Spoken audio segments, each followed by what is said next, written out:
I'm Mindy Nobles. I'm Assistant Director for Career and Technical Education here at the Coordinating Board. We'll begin this day with introductions of staff and a little bit of housekeeping, and hear opening remarks from Dr. Tina Jackson, our Assistant Commissioner. Let me begin, though, by offering you again formal welcome to this 8th annual Perkins Basic Orientation. This event has grown over the years and has become, I think, a staple of our service to the Perkins community. It is my pleasure to be here with all of you, my colleagues at community colleges and in Perkins programs. With that said, let me ask Dwayne Hiller to begin by introducing himself, and after staff introductions, I'll do a little housekeeping. Good morning, I'm Dwayne Hiller. I'm Manager 2 in the Workforce Education Division at Higher Education Coordinating Board. I try to balance my work between Workforce Education Course Manual, or WECM, and technical workforce programs, a review of the GIPWE, Guidelines for Instructional Programs and Workforce Education, and the various Perkins Basic and Leadership Grant activities. I'll say I've been at the Coordinating Board for 26 years as of last April. Stephanie. Good morning, everyone. I'm Stephanie Perkins. I have been at the Coordinating Board for just about 2 years now. I am the fiscal lead for the Perkins grants. I advise roughly about 18 of the Perkins Basic grants programmatically, and a few of the leadership grants as well. I also help out in the workforce education area in different capacities as well, and serve on a few agency work groups and wherever else I'm needed. So it's good to have everyone here this morning. Thank you. And Sherry. Good morning, everybody. Thanks for joining us this morning. I'm Sherry Rannis. I'm a Manager 2 with the Workforce Education Division. I split my work between support for Perkins Basic and leadership grants, and I'm the project lead for Reskilling funding that is coming out of the GEAR allocations to the state of Texas. Okay, thank you all. You see a little bit of housekeeping, a few reminders for the day. We disabled the chat feature. We ask that you ask your questions in the Q&A feature. This is to make sure that we do hear and respond to all of your questions. We will monitor Q&A, and everything posted there will be answered during Q&A and after presentations if there are a couple of minutes left over from each presentation. We've also muted mics. There will be a 30-minute break at 11:45. That's only one break for this day. You do not need to raise your hand and get permission in order to step away from the webinar to take care of other business. So please come and go as you need to. Please know that this webinar is being recorded and will be available along with the presentation slides on the Coordinating Board's Perkins page in the coming days. And with those reminders out of the way, it is my pleasure and honor to introduce Dr. Tina Jackson, our Assistant Commissioner for Workforce Education, who will give opening remarks to this group. Dr. Jackson. Good morning, Mindy. Good morning, team. Good morning, everyone. We're so glad to have all of you all with us today as we prepare to go back into our classrooms and back into our buildings. It's just an exciting season that we're all in. Hopefully, if you have not had a chance to get some fresh air and get a little vacay, you will be able to do so this summer. I know myself and many colleagues across the state last year had no vacation. And so we're just grateful that we're actually coming to this season where we can say that we are moving through the pandemic. So I'm going to just share for a few minutes and then take any questions that you all may have for me. And I will ask if Stephanie, if you could advance the slide, that would be great. Thank you. So I wanted to start out, colleagues, with sharing a little bit about what our vision is for workforce education. You know, it's been an exciting ride. As many of you all know, I came into the work in December as the new Assistant Commissioner of Workforce Education in the midst of the pandemic.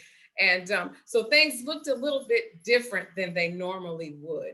And so it has been really important for us to really think about how we could reshape what we are doing, re-envision, and really revise the work that we're engaged in the Workforce Education Division. So with that being said, as you can see here, we're dedicated to supporting high-value industry-endorsed credential pathways that are responsive to the changing labor market needs currently. And what does that mean? It really means strategically aligning cross-sectional talent pipelines between the coordinating board, the Workforce Commission, and also TEA. And so we're just excited to be engaged in this work. You know, if I had a word to describe it, I would say this is intentional connections. We are co-creating with our industry partners, and we are being very creative as we move forward to really make sure that we address the needs that we see currently. You can advance the slide, Stephanie. Thank you. And so under our division, we have two large buckets of work. We have our private post-secondary institutions, and then we also have the work that is really happening across the board on both sides, which is engaging with career and technical education. And as you can see here, we're doing a lot of great things. Oh, I just can't say enough positive things about all the colleagues that I've been fortunate to work with here at the coordinating board, and all of you all who are also engaged in this work statewide. Next slide, please. Other work that's really important for us is our tri-agency work. Why is that important? Because we have to be connected. We have to be intentional. We have to make sure that as we move forward here, we're also in communication constantly with our colleagues at the Workforce Center, at the TEA, and then also across the state with you all to talk about articulation agreements, make sure that we have seamless pathways that are talent pipelines for our students, starting not only at the community college level, but also from the K-12 perspective, right through to the four-year institution. So as you can see, these are some of the ways that we're involved with that work. Next slide. So some of the national trends that we're seeing that I wanted to just highlight, these are things that all of us know, but since today we're really going to focus in on Perkins and how to move forward together, I wanted to share that some of the things that we're hearing across the nation is the importance of forming shorter programs that really hit the needs of what our workforce needs today. Embracing credentials, we all are doing that. So what does that look like? That may look like supporting competency-based education, and there's a lot of great institutions across the state doing that right now. It means, of course, developing appropriate online education. The more we can do to provide online resources, educational resources, the better. My colleague Michelle Singh, every time I think of digital education, I think of her and the work that she's engaged in, and she's definitely been doing a lot of strategic planning with the Workforce Education Division to make sure that as we move forward together, we really are in alignment. And we're taking all the silver linings that we've learned from the pandemic and moving forward, because we have learned a lot, haven't we, colleagues, about how to do online education, how to do online professional development, and how to reach out from a distance. So how can we take what we've learned and move forward?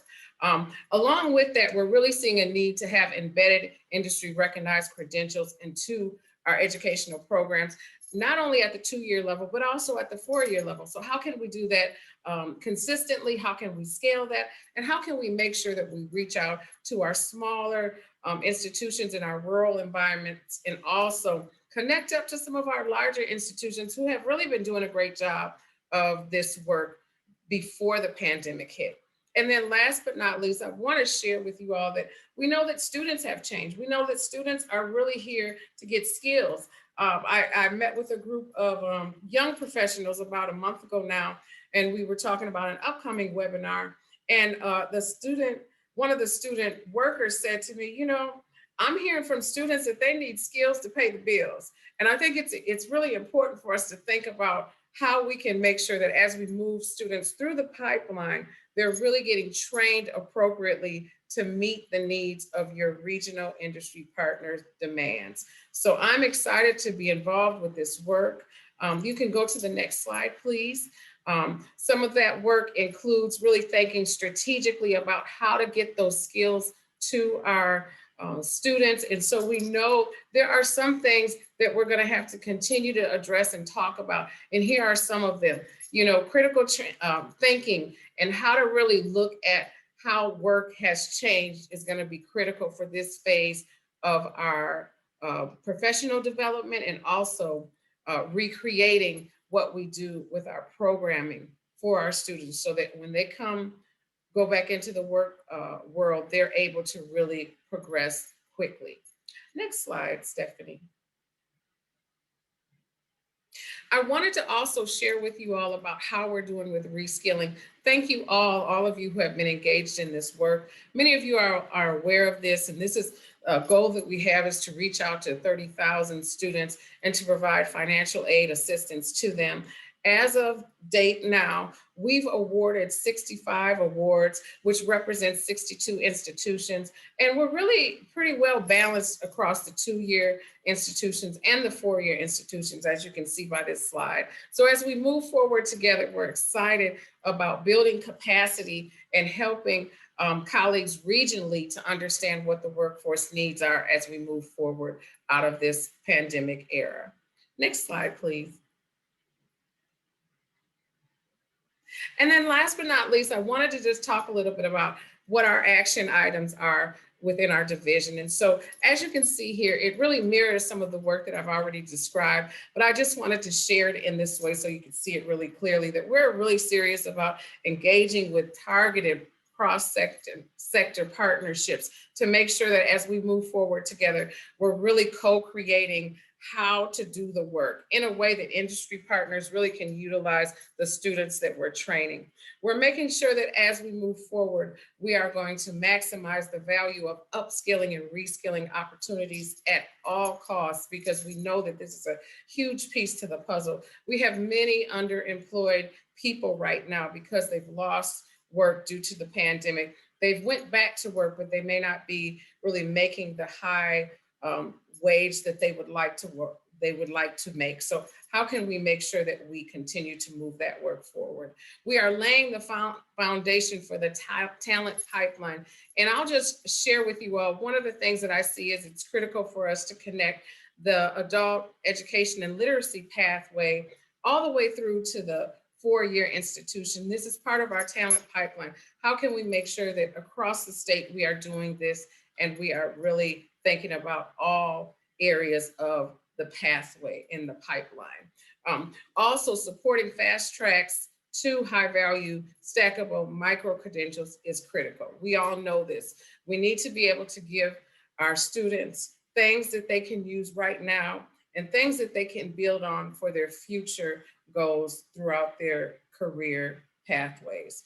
And then also, as we move forward, we will continue to get feedback from you all so that we can be strategic about how we move forward. So this is one way to do that. And we have other workshops that will happen this summer and in the fall to do just that. We're having roundtable conversations with practitioners like yourself who really know what's happening on the ground, that will help us and inform us to do the work better. We're also very interested in continuing to work with other statewide entities that are doing similar work. So on that note, I'm going to open the floor and see if I have any questions from you all. And thank you again for joining me.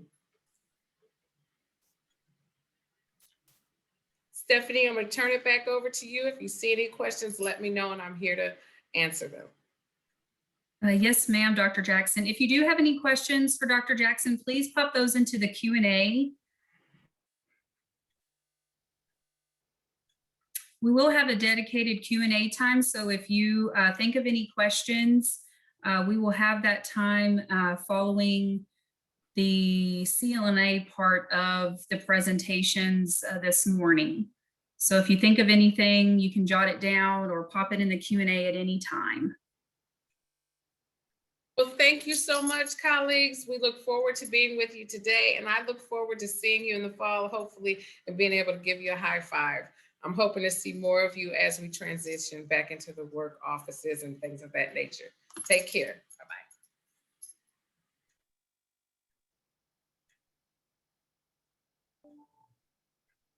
And good morning. Let's go ahead and move forward with the luxury of being a little bit ahead of schedule. Mindy, Yes. if you don't mind, I just wanted to announce to attendees that there are a few folks who have emailed me and they're having issues jumping into the webinar.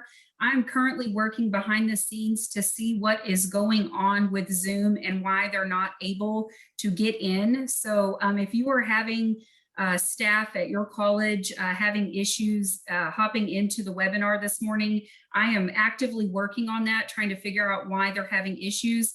So please be patient. I am emailing those folks back and working diligently to figure out what the issue is. So thank you for your patience. Thank you, Stephanie. You know, the internet has many advantages, and we've gone to Zoom Nation now, and it offers us the opportunity to be together. But, you know, one of the downsides is that unlike being down at the Omni South, you never go to the room and find the door locked. Unfortunately, that is sometimes what we run into with Zoom. We will try to get everyone in working on these technical difficulties. And I will now go ahead and go into my presentation. In this presentation, move to the first slide, Stephanie, please. In this presentation, I'll review Perkins 5 equity requirements and performance accountability requirements. We've talked about these before in talking about Perkins 5 and OCR civil rights oversight and braiding the two together, but I'll review those for you. They were, as you are aware, performance accountability requirements for special populations were, as you're aware, significantly strengthened with the reauthorization of the Perkins Act in 2018. From that review, I'll go on to show you how we braided Perkins 5 civil rights or equity oversight with our existing federal civil rights compliance monitoring. And I'll go from there to show you an overview of our implementation plan for this braided oversight in FY22. Next slide, please, Stephanie. Okay, and here you see on this slide and the ones that follow, equity requirements review, new requirements that were added to Perkins 5 with the reauthorization to strengthened requirements to see that special population students have equitable opportunity to succeed. First, Perkins 5 added to the fundamental purposes of the Act, the increased opportunity for students with barriers and disadvantages to success. And next slide, please. The comprehensive local needs assessment, new with Perkins 5, as you're aware, requires in part that a college assess gaps in the performance of its special population students and that it develops strategies, programs, and activities designed to close those gaps. Next slide. The Reauthorize Act requires that a college describe its plans to address gaps identified in the CLNA in its application narrative. And then ahead of FY23, if a college hasn't made meaningful progress in closing those gaps, it must identify the additional actions it will take. Next slide, please. And Perkins 5 added new accountability for state performance in closing gaps for special populations to the state reporting we do. The report referred to in Section 113 accountability is the consolidated annual report that we submit with TEA each December. In December 2021, for the first time, we are required to submit, pardon me, core indicator performance data disaggregated by each special populations category and by CTE program categories. We must also identify and quantify gaps in performance between special populations groups and the performance of CTE concentrators as a whole. So, beginning with the Act's purpose through new programmatic requirements for colleges and ending with required reporting, Perkins 5 has significantly elevated the Act's emphasis on equitable access and opportunity for all students. And next slide, please. And now I'll turn to coordinating board oversight. Adding Perkins Special Populations Oversight to its ongoing civil rights oversight strengthens accountability for colleges for programmatic requirements for the Act. Next slide, please. And you see here the regulatory basis for the coordinating board's civil rights oversight. This document, Guidelines for Eliminating Discrimination and Denial of Services on the Basis of Race, Color, National Origin, Sex, and Handicap in Vocational Education Programs, commonly referred to in a more pronounceable form, the guidelines, require each state agency responsible for the administration of career and technical education programs to conduct compliance reviews of colleges that offer CTE programs and that receive federal financial assistance from the Department of Education, including Perkins funds. The Department of Education's Office of Civil Rights, or OCR, administers this process nationwide. The guidelines have been in place, unchanged, since 1979, and you'll see how that's relevant in a second. Stephanie, next slide, please. The guidelines cover the statutes you see listed here. Some of this legislation is also decades old. The individuals protected under these statutes formed the core population for civil rights oversight across the country for 40 years. And next slide, please. And the basis for adding Perkins 5 equity oversight to existing monitoring lies in the new statutory language reviewed on previous slides and a joint memorandum issued by the Office of Civil Rights and OCTAE early last year. Now, if you're new to Perkins program administration, as all of us were at some point, let me just note here that OCTAE is the acronym for Office of Career, Technical, and Adult Education. It administers workforce education activities within the Department of Education, including the Perkins program. OCR and OCTAE asked states to add Perkins 5 civil rights oversight to ongoing OCR administered oversight for the reasons you see here. First, major Perkins updates regarding CTE equity have occurred since the guidelines were first issued in 1979. And two, the significance of Perkins as a funding source for CTE programs. The coordinating board did submit an update to its 1980s era plan, which OCR calls a Methods of Administration Plan, or MOA, and it was approved last year. Next slide, please. And now I'll kind of tell you a little bit about how we administer this. Our coordinating board MOA oversight begins with a risk assessment that's akin to the annual Perkins risk assessment. Here you see the data points we've analyzed during this assessment for many years, consistently with the Civil Rights Act shown on the previous slide. These data points remain current. And next slide, please. And here you see the new data points will add to Braid Perkins equity oversight with already ongoing oversight. Each college's disaggregated special populations data, which we're able to break out from the state disaggregated special populations data we will run in December. And analysis of the college's CLNA implementation as evidenced by core indicator performance trends. Now, the purpose of the civil rights risk assessment remains the same as it always has, to identify colleges with significant performance gaps by students in federally protected categories.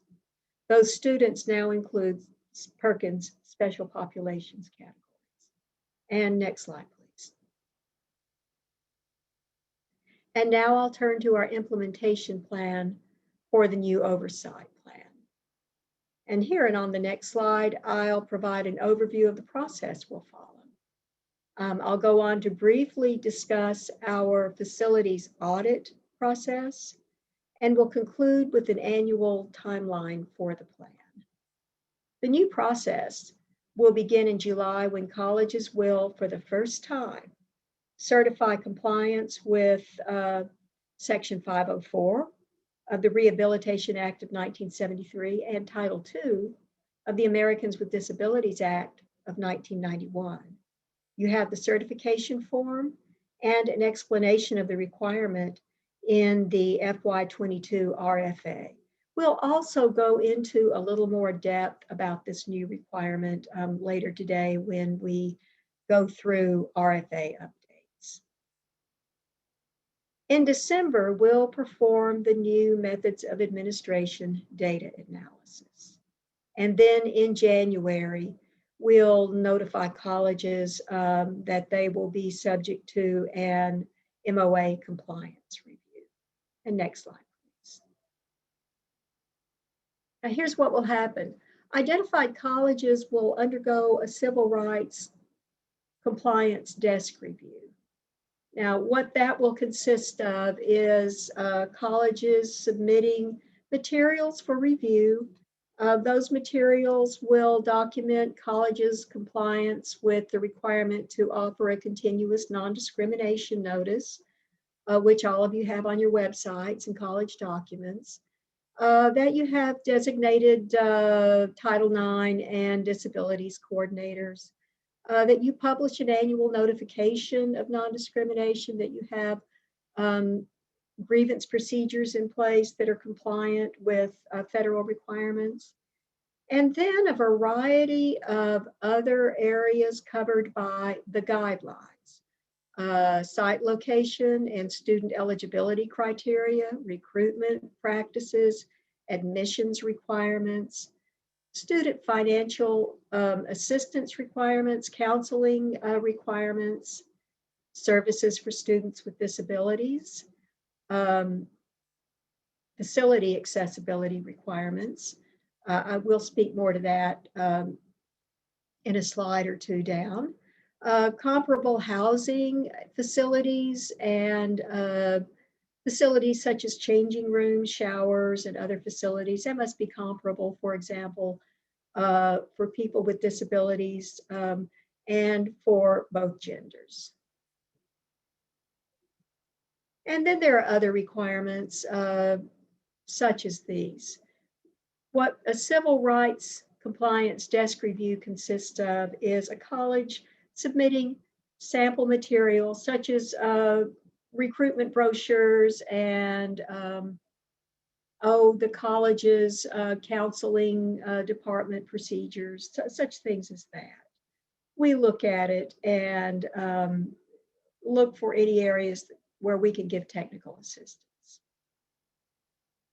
And then colleges whose students with disabilities fall below a minimum performance threshold will be subject to a site visit to talk to students and others at the college about facilities accessibility and other possible impediments such students experience to success.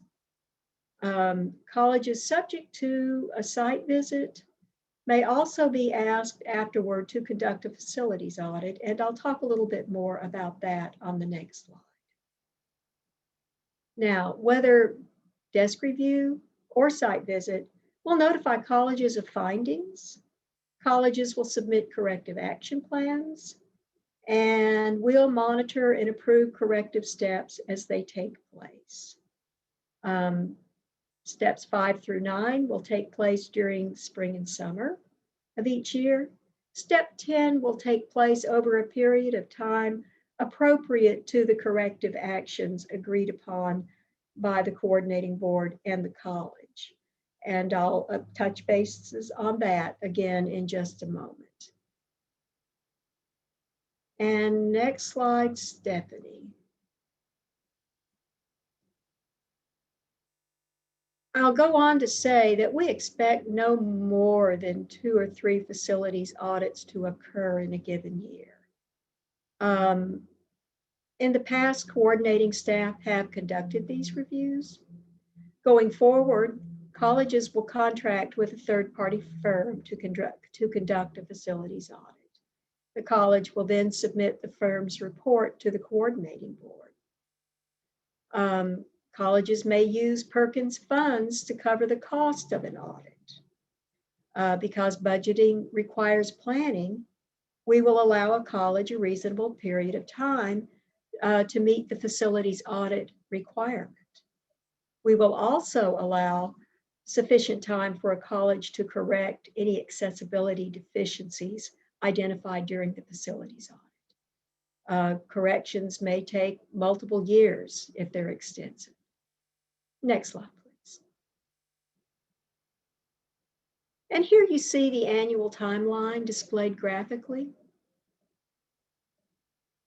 So this then is the coordinating board's new plan for braiding Perkins 5 equity compliance oversight with its existing civil rights monitoring. And in closing, I will make this observation. While new accountability comes with new oversight and new compliance effort always, the coordinating board staff have conducted both Perkins and OCR oversight for many years. I will say that it's rare that a college has been subject to both reviews in a single year. And here I'll touch again on that interval. A college has typically had a site visit for OCR every 20 years or so.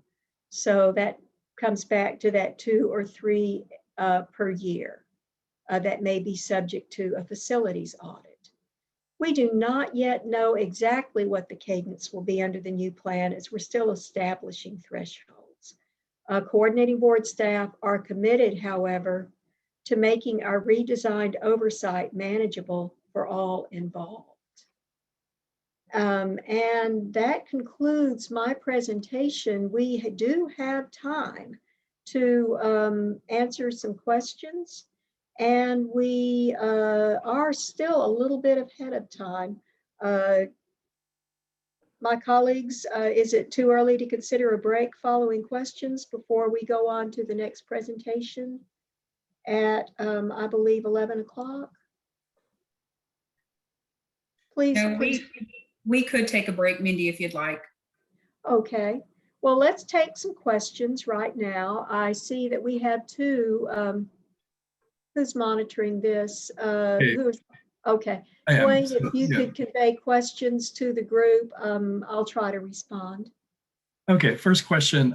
When working with CTE students who graduate and transition to a non-CTE bachelor program within their college, are we able to continue to serve them, I guess, through Perkins as they graduated from a CTE program and are CTE alumni, or do we have to refer out?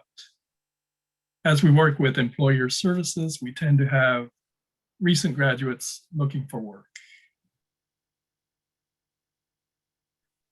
I'm going to tell you that that's a question we've never been asked before. Let me speak to this factually. Students in applied baccalaureate degree programs are not coded as CTE students. They're not technical students. They don't fall under the old tech prep category in CBM reporting either. They are recorded as academic. That would seem to make them not eligible as Perkins covered CTE students. However, clearly they are in still on CTE territory as they're taking this applied baccalaureate training before entering the workforce. I will ask that you let us study that a little bit. We will provide an answer to this question subsequently. We have areas in the statute that we can explore to provide a more thoroughgoing answer for this. And I thank the anonymous attendee who asked it. Again, we have never been asked this question before. Stephanie, can I ask you to make a note of the fact that we need to follow up on this? Of course, yes, ma'am. Okay, thank you. And I think part of the unasked question that I've received several questions about this is, if a college has a bachelor's level program, are those students eligible for Perkins support services? Well, we have to date said no, because they're not classified as CTE students. If they enter into an applied baccalaureate from a CTE program, again, I'd like to search the statute a little bit further on that matter before I commit to an answer on that. Okay, and then a couple of questions about the, I guess, the site visit. And first one, let me see if I got the answer right. So when will colleges know they are selected for the OCR review? And what is the frequency when this will occur? Colleges will be notified in January. That's a different schedule from the one we've held in the past, but it flows naturally out of our having run the data in December for the consolidated annual report. Now, the other part of the question was, will we receive a list of all the items we need to have available? You certainly will. We have a list. We will likely modify it slightly in order to make it as easy as possible to comply with, but we do have a list existing. And we will, Dwayne, the other part of the question has gone away. Could you tell me the second part of it? The second part was, what is the frequency when this will occur? I guess when colleges are selected for site visits.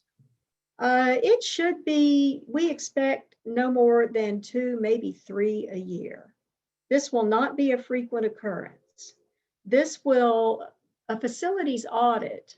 Oh wait, let's back up to from the facilities audit to a site visit. We are still establishing a threshold to that. This is about the inquiry site visit where we'll talk to students. We will establish a threshold for that over these coming months. We can't give an exact number yet. We know we do right now 5 Perkins site visits a year. We can't tell you exactly how many disabilities site visits we will do a year. I don't expect it to be extensive. I expect it to be combined to the extent possible with a Perkins site visit, except that we will have to be on site. We will not be able to do these virtually. And I expect that we will give colleges very ample notice. If we give you notice of a site visit, you should have a couple of months to prepare for it. And you will know exactly what to do in order to prepare. And finally, a previous question that I've already answered, but I want to maybe reiterate for those who might have come in late. The recording of this presentation and the slides will be posted on the coordinating board's Perkins website shortly after this webinar is finished. Okay, That- okay. All right, any other questions right now? Okay, staff, we're 20 minutes ahead of time. I'm sorry, we got one more question Oh, came in. very good, very good. Okay. So regarding the issue of whether students get reported as CTE or tech students, in the past, we received guidance from coordinating board staff that we could use Perkins funds to support students who are CTE pre-majors at our institution. They're declared in a major code suggesting they intend to enter a CTE program, usually one with a selective admissions process. Once they are admitted, they are recoded as true CTE major. Should we be using funds only for students that are actually reported as CTE? That's a very good question. I can't speak to previously provided guidance. However, let me talk about how CTE students are determined, how we count them, and how they fit into the core indicator process, which somewhat drives the expenditures process. Students who are coded as technical or tech prep, the legacy coding, and who receive Pell funds are included in the in the student number, the full-time student equivalent number for determining the basic allocation every year. All colleges get a ratio of the total basic allocation based on their college's number of full-time FTSEs, full-time student equivalents, receiving Pell funds. And then from that universe, that becomes our CTE student universe for that college. From that universe, we pull the CTE concentrators. CTE concentrators being students who have completed 12 semester credit hours of a CTE program, or who have completed a shorter sequence having less than 12 semester credit hours. The CTE concentrators form the denominator for the core indicators. So that's kind of a three-step process there. Now let me take us back to this question. If the student is not coded as a CTE student, in other words, I believe it's question 13 on the CBM 001, as technical or tech prep student, we are not pulling them into the allocation count, the full-time student equivalent Pell count. We're not including them then in the core indicator count. That makes it difficult to justify the expenditure of Perkins funds. That's something that we could explore again, but I would advise a college to exercise caution on that matter and to check in with us for new guidance on that. And can I answer a follow-up question or two on that?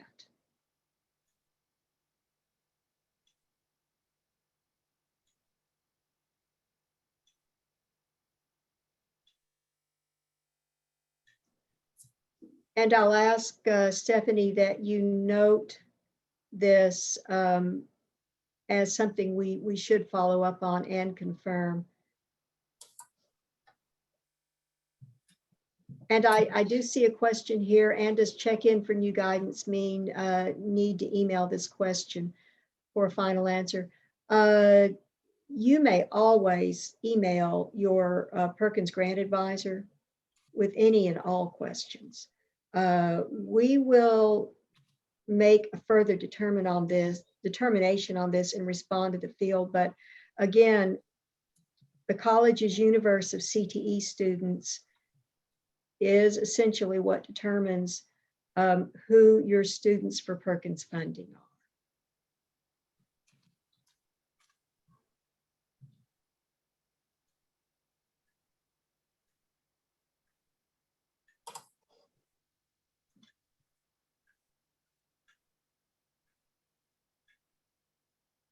And I see a second question here.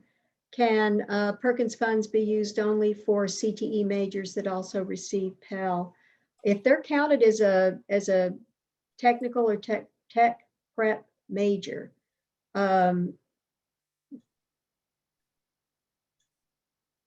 they can receive Perkins funding. Now I see a discrepancy there that I may have to think about a little bit. I'll be candid with you. Because it's kind of complex how we do the funding. But anybody coded as a 2 or a 3, as a 1 or a 3 on the CBM 001 is who we pull. If they're not receiving Pell, again, this is another question that we've not received before. If they're not receiving Pell funds, let us confirm that they are indeed eligible for support. I feel that we are probably going to need to clarify that to the colleges. And Dwayne, do we have other questions?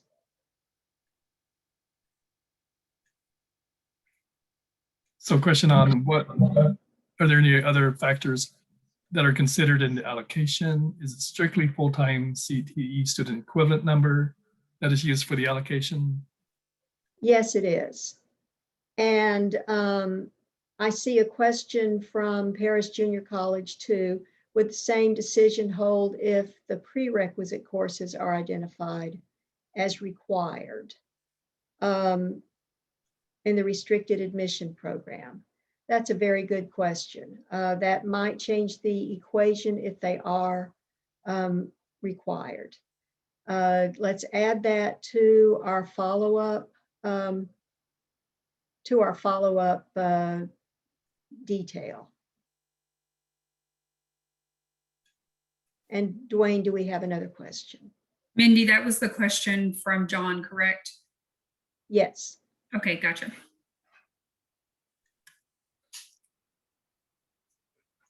Okay, and Dwayne, do we have another question? So, and I guess more of a confirmation is a pre-major student such as pre-nursing. I guess the question, are they eligible or not eligible for Perkins funding? I believe we've responded to that question. And I do see one, I'm trying to look through these two as I respond. I do see one that I don't want us to overlook. Do you recommend to consider in not funding programs that support CTE dual credit where they count for secondary? We responded to this question in the past. If these are CTE dual credit students, we are not pulling them in and counting them. Secondaries count them. Where the statute does allow us to allow you to support dual credit instruction is over on the instruction side. You may buy equipment, you may, do tutoring to help instructional success, anything on the instructional side. What you may not do is provide supportive services to dual credit students. And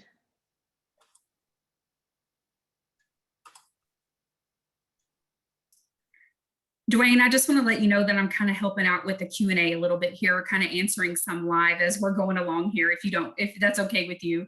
Okay, sure. Yeah, I'm in between typing answers to the. Yes, I saw that. So I just wanted to help you out. Okay. And I see a final question here about CTE students who are not receiving Pell funds. I want to make sure that I haven't misstated. What I've talked about is how the allocation is determined, how we draw our CTE student universe. I want to make sure that I am not collapsing the two. Those two things are not done by our programmatic division. I want to confirm, let me be very clear about this. I want to confirm that our technical and tech prep students are eligible to be assisted with Perkins funds, whether or not they are Pell recipients. I want to confirm that I'm not collapsing those incorrectly. And again, I will emphasize that our programmatic division does not do these data calculations. We will confirm to the field what is allowable and what is not, so that we do not mislead you. We certainly do want students, all students needing support, including just all special population students, to be able to receive it. So let me clarify and make sure that our data division, who does these calculations, can be the entity that ultimately answers these questions. We will provide response to the field very quickly on this question. Again, another question for further clarification on the dual credit students. So it's been mentioned before in the June 2020 session that dual credit program and services can be supported, but that colleges cannot provide direct one-on-one support to high school students. Is that correct? That is correct. It's for instructional support, which includes tutoring, which aids, instructional success, but individual support to individual students, such as transportation, childcare, textbook support, is the province of the secondary institution that is reporting that student.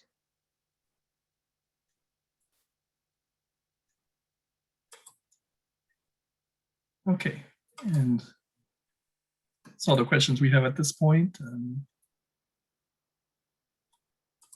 Okay, we have, and please continue to log your questions to the Q&A. We will dive into these and, as always, respond or follow up with a clarifying response. We welcome all questions. We have about 8 minutes. Why don't we give everyone a short break and reconvene in time for our 11 o'clock session on the CLNA. Just a real quick update on the Q&A. If we accidentally sent your question as being marked, your question as being answered, and you didn't hear the answer, or maybe we didn't quite get the question right, feel free to resubmit that question or clarify that question, and we'll address it.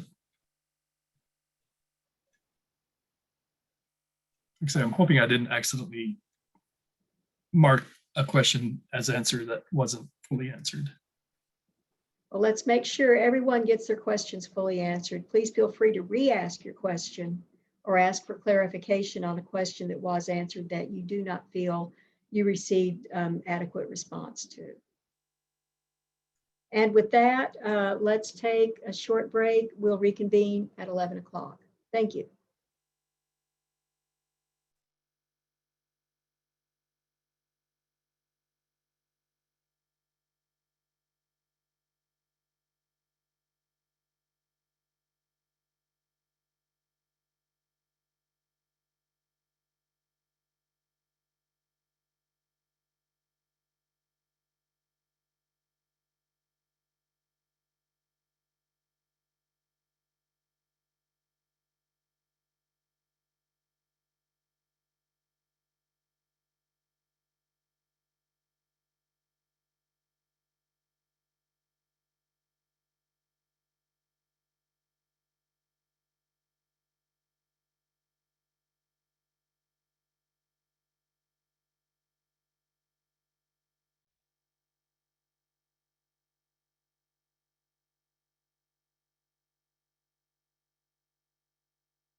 As we're coming back, Sherry and I will be presenting on the CLNA update, but Mindy is going to answer some questions that came from the Q&A previously very quickly. And thank you, everybody, and welcome back. I wanted to respond further to the question of services and the CTE universe. What I've done during the break is consult materials we sent last year that were prepared by our data division for Perkins program directors on calculation of the core indicators and determining the Perkins Basic allocation to colleges every year. I am very pleased to tell you that we can kind of separate those. If a student is counted as qualifying under as a concentrator, or if they, well, no, let me back up from that. Let me back up from that even. If a student falls into a technical or tech prep CTE major, and they are a special population student, they are eligible for Perkins supportive services. Okay. Receipt of Pell funds is not a factor in that. Special population students who are technical or tech prep majors are eligible to receive supportive services. Now, Perkins 5 did enlarge direct support to students in one way. CTE student associations and organizations may now also receive support in the form of Perkins funds. And I hope that clears things up. You may disregard the allocation determination and rely on those two factors. And again, let me repeat them. They are CTE majors. In other words, you're reporting them on CBM 001 as technical or tech prep, and they fall into one of the special populations categories. If you have a student for whom you can check those boxes, they are eligible for supportive services. Follow up with any questions, please.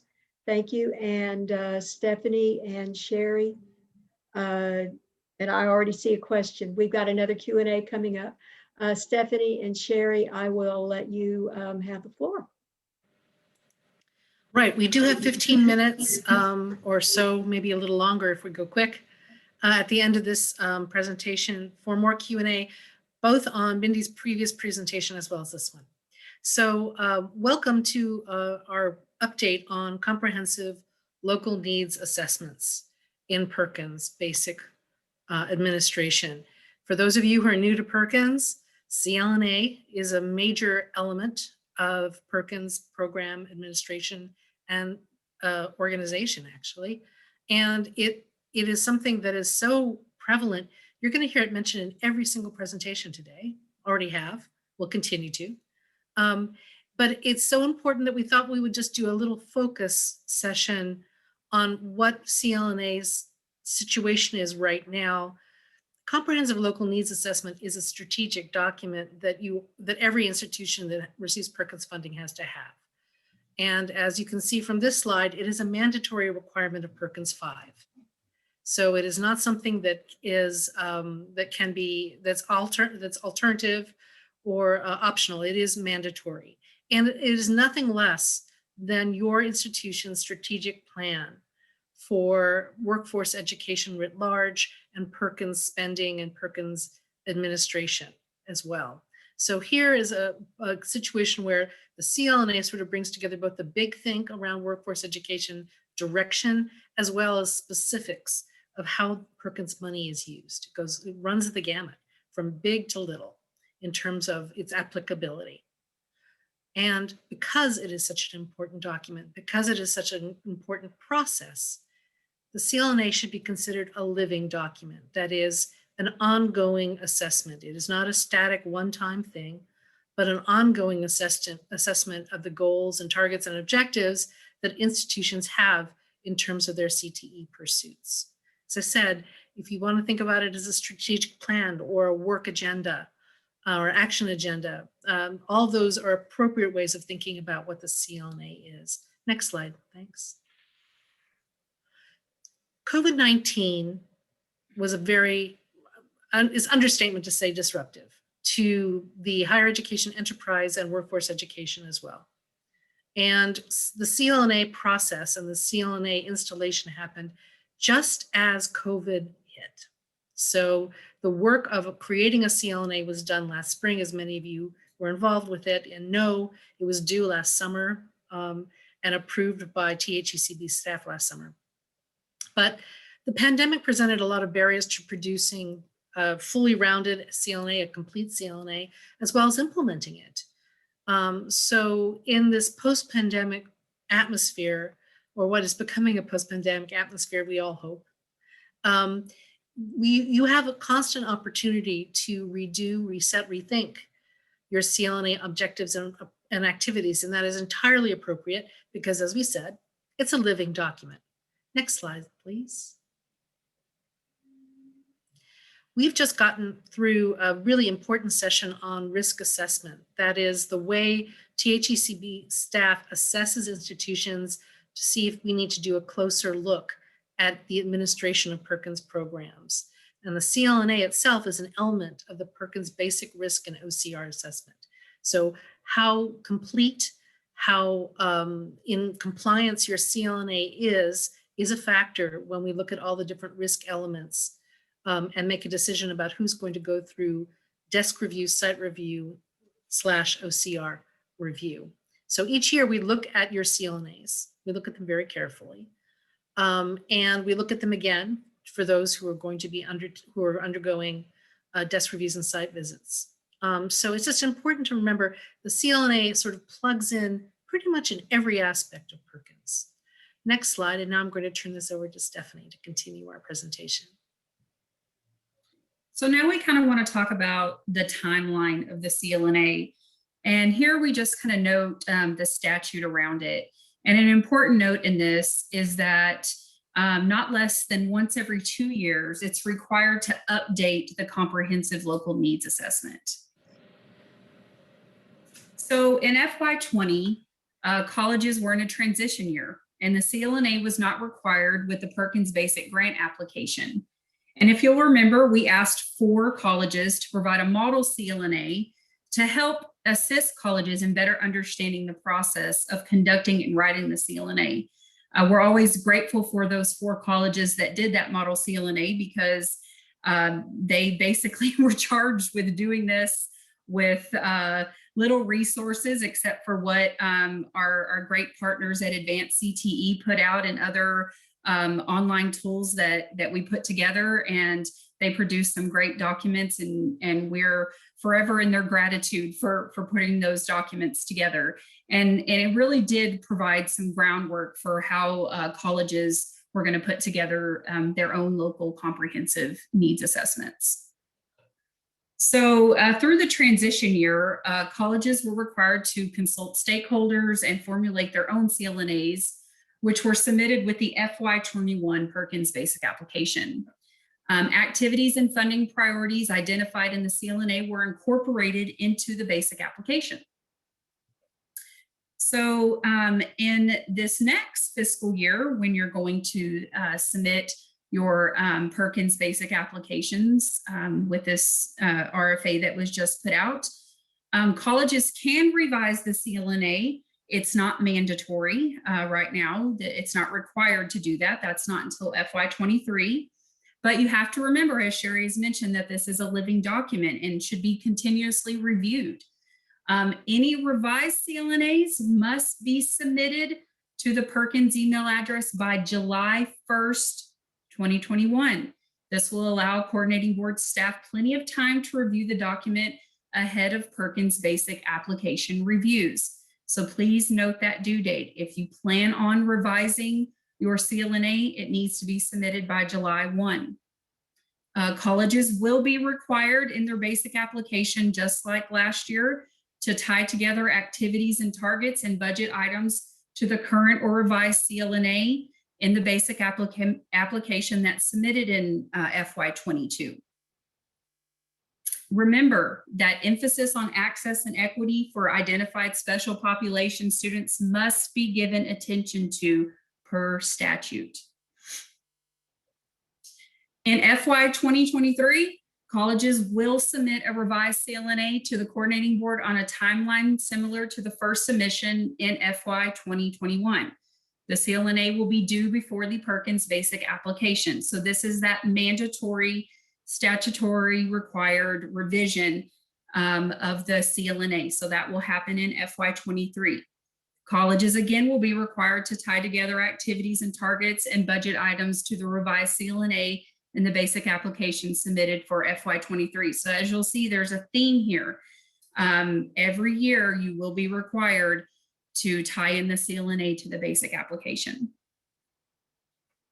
And this is just a visual of that timeline of what we just discussed. One of the major elements of the CLNA process, the assembling of a CLNA or the revising of a CLNA, is stakeholder consultations, and they are mandatory. They are statutorily dictated, as you can see in the little side box here on this slide. Stakeholder consultations must be undertaken, and they have to be incorporated into the CLNA. And the reasons are really pretty straightforward. It's this notion of being responsive and immediately responsive to community, both in terms of employment needs and priorities, the changing labor market, and the way that your institution is behaving and performing in terms of the changes in the flow of post-secondary workforce educated individuals into your labor markets. Employer input on program of study standards and curriculum and credentials and current technology and equipment, the kind of activity that you have through your CTE advisory committees or councils is a really important element of this, but only one. Next slide, please. Because statutorily, the stakeholder groups that you all are supposed to consult with include this list. And here it's truly all of the above, unless there is absolutely no representation from Native American tribes or tribal organizations. It's literally all of the above. This is a challenge to do in a hurry up manner. This is something that requires planning and thoughtfulness. Any kind of stakeholder consultation undertaken by a post-secondary institution should and does. We were blown away by the way a number of institutions around Texas undertook these stakeholder consultations, even more so because of COVID-19 and the fact that often this was done virtually or through surveys. Indeed, you don't have to bring everybody into a room to do a stakeholder consultation. It does not necessarily have to be a focus group, but you do need, and it's not a check the box thing either, where you just are reviewing the minutes of your advisory councils. It really is an engagement where thoughtful questions for these stakeholder groups are responded, are an opportunity to get responses from them and to take them into account, and the changes and iterations of the way they think about CTE education and opportunity offered through your institution. So incredibly important, statutorily mandatory, but also incredibly useful. That's what we really want to make sure you hear. Next slide. So here we want to talk about some exemplary CLNA work that we saw through the CLNAs that we viewed when colleges submitted them. And this is broken out by the various sections of the CLNA. So in the summary section, we saw colleges with CTE specific vision, mission statements, aligned or nested in the college's overall mission and or strategic plan were very powerful. Colleges that were very specific with priorities that address findings in the CLNA process did an exemplary job. Additionally, in the narrative components of the CLNA, formatting that made it easy to find goals and approaches to remove gaps were preferable. If it was very easy to read it and it just wasn't chunked into large paragraphs where it just was not easily determinable what the goals and priorities were. The formatting made it very easy for us to identify those things. That was very preferable, as mentioned. Using data to inform goals backed up by tables and data depictions in the appendices gave validity to the CLNA as well. In the appendices of the CLNA, those were not part of the CLNA narrative suggested page limits, so colleges could share any relevant data and examples that backed up findings, gaps, and goals that were identified.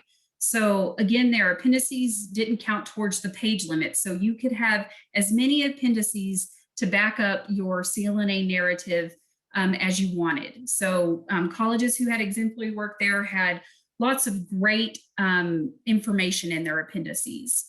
Exemplary CLNAs provided detailed information in this section that directly related to the narrative. In the statutory requirements of the CLNA, colleges paid close attention to the statutory requirements and made that evident in the CLNA narrative by addressing the issue and describing how execution against the requirement.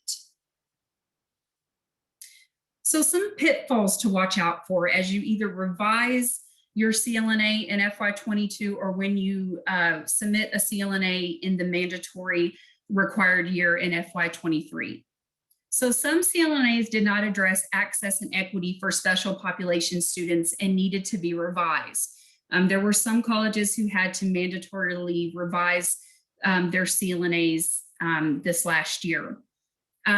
It's really important that colleges remember that race and ethnicity is not considered a special population categories for Perkins.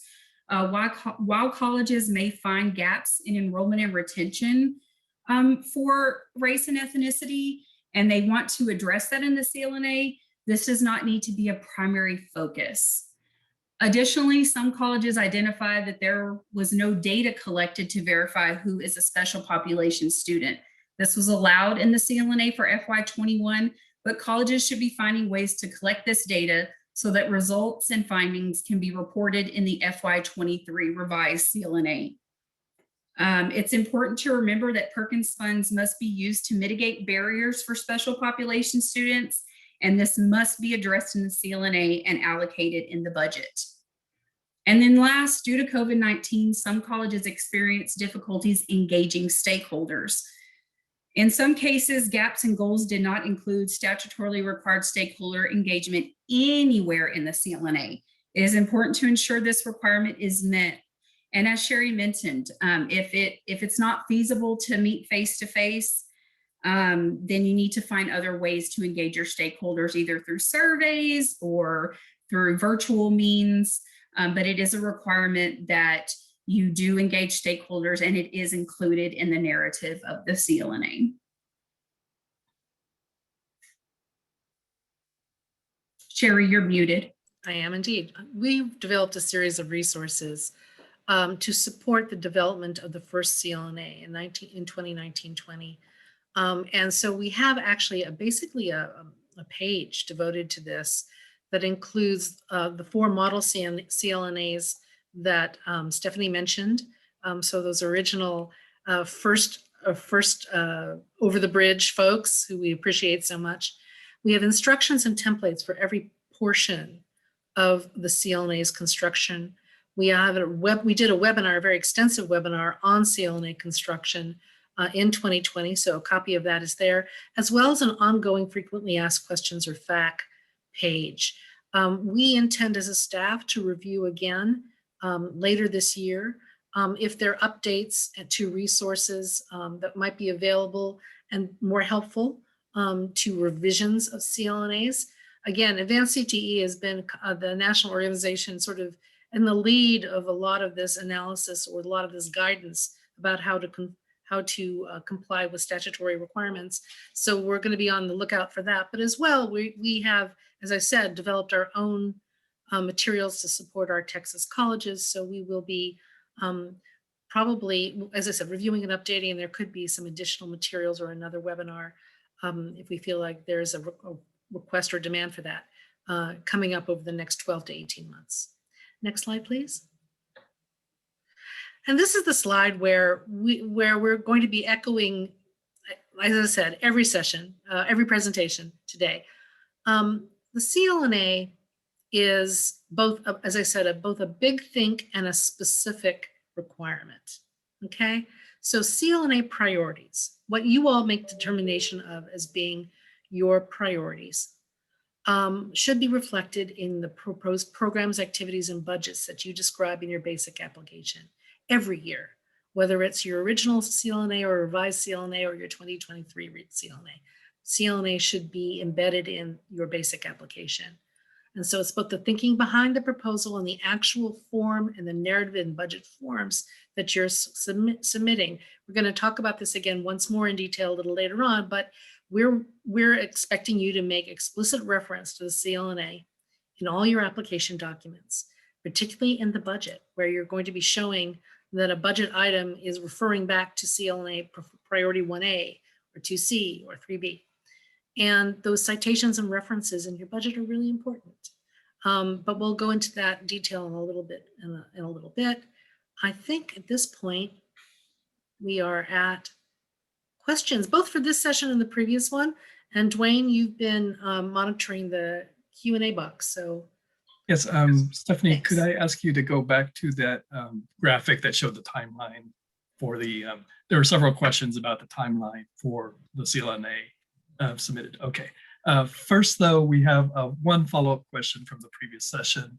And I guess we maybe need some clarification. We're not trying to, these aren't major changes. They might be just changes in interpretation. But the question is, if a CTE student is a concentrator, but not a part of a special populations category, does that mean they cannot be served with equipment, books, etc.?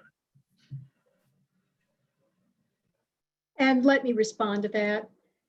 If a student is a CTE student and part of a special populations category. Sorry, if they are not special population. Okay, well, just to continue, if they're a CTE student and they fall into a special populations category, the statute allows individual supportive services to that student. The cut line is that they are eligible for services as a special population student, and that's statutory. The questions that have been raised, and they simply need to be coded as a CTE student in your reports, okay? Now, what the questions that have been raised today are whether a student who's a CTE student before having reached those 12 hours is also eligible for support if they are special populations, and whether a student having exited that 2-year program and still in a special populations category is eligible for that support as they continue on into that applied baccalaureate. Those are questions that used to be handily answered under Perkins 4 with the various guidances that Department of Ed put out. We must rely on the statute and the regulations now, and we're going to follow up with those 2 questions. But in response to the specific question here, if you don't have a special population student, you don't have a statutory basis for providing supportive services. Okay, and as I said, we have questions about the, I guess, the timeline for submitting revisions or updates to the CLNA. First question is more of a statement, but I'm going to put it in the form of a question. Do the FY 2020 colleges must submit a revised CLNA by July 1st? So for this year, it is not required to submit a revised CLNA. If you are choosing to, if you have looked at your CLNA and you have changes in for FY 22, you've reassessed your goals and priorities, and say you have realized that you've met some goals, some things have changed at the institution. Maybe you've consulted stakeholders and you have new priorities that are going to be tied to your budget for FY22.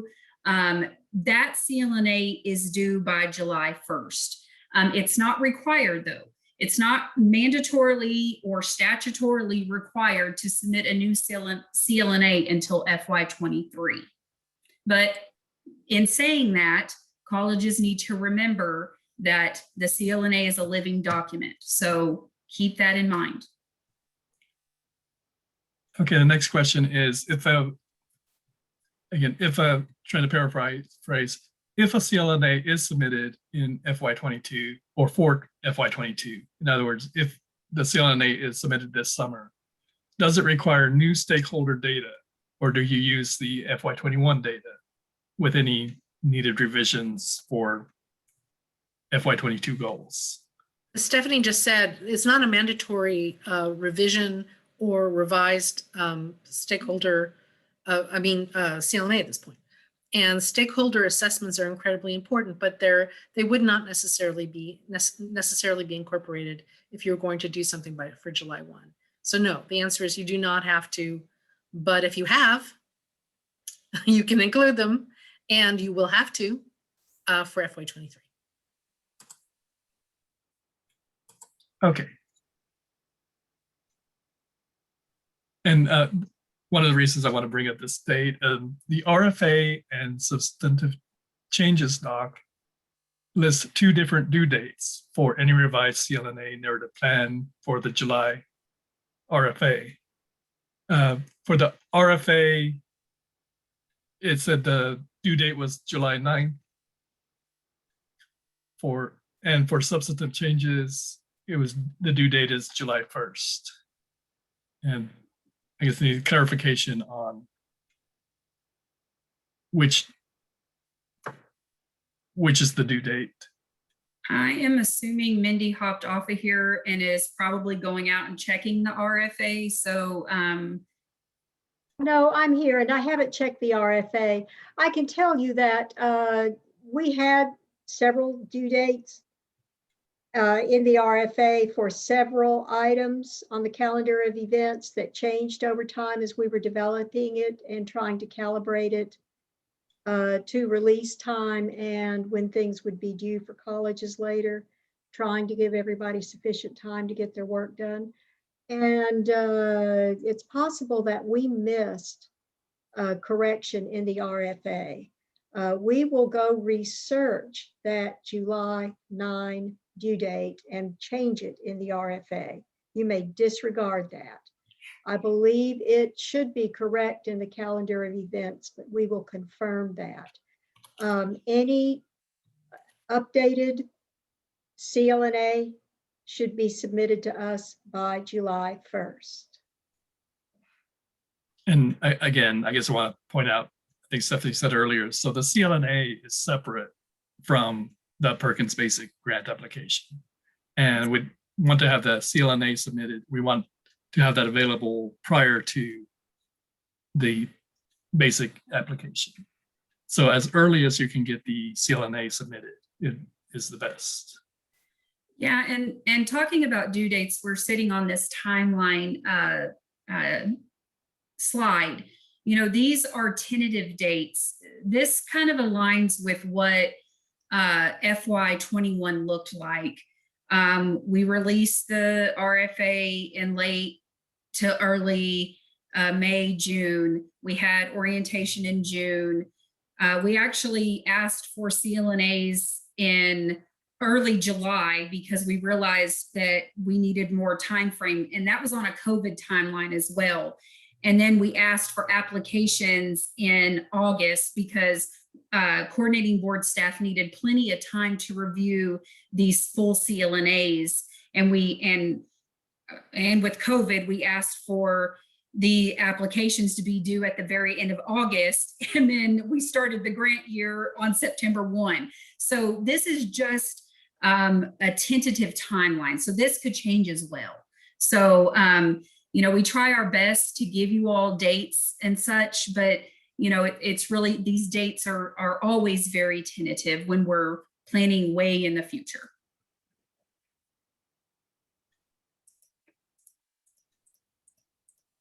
Okay, and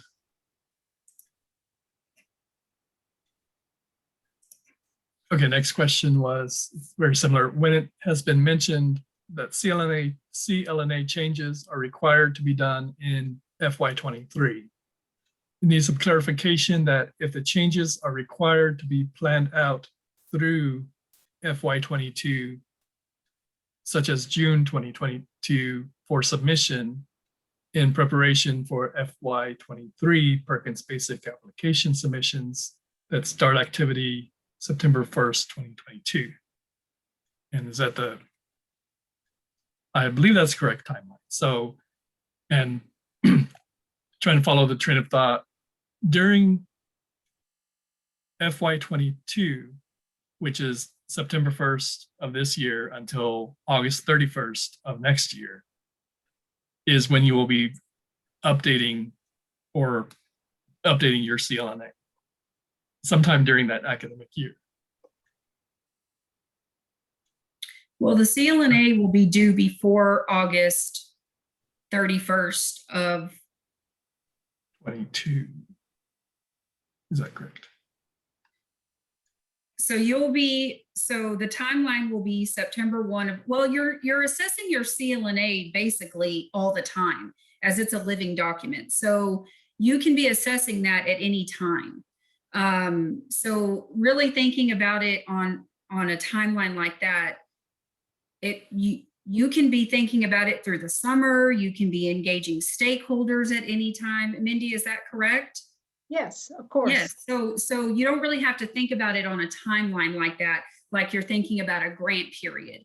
So you could start engaging your stakeholders now, and it doesn't have to be thought about like that. But you will want to start revising that CLNA through FY22. Then we're going to start turning the clock into the spring semester of 22. And then you are going to get into the summer, and here we are about to submit an application for FY23. And that's when that mandatory CLNA will be due for the grant period for FY23. So I guess to say, if you're working backwards, so the due date is summer of 2022. Summer of 22, yes. So you work backwards from now until then, or from then Yes. until now to Yes. schedule your. Okay. I want to skip one question. We'll come right back to it. Still talking about CLNAs. In brainstorming for increased student survey responses, could a drawing for bookstore vouchers for CTE textbooks be allowed as a Perkins CLNA funded item?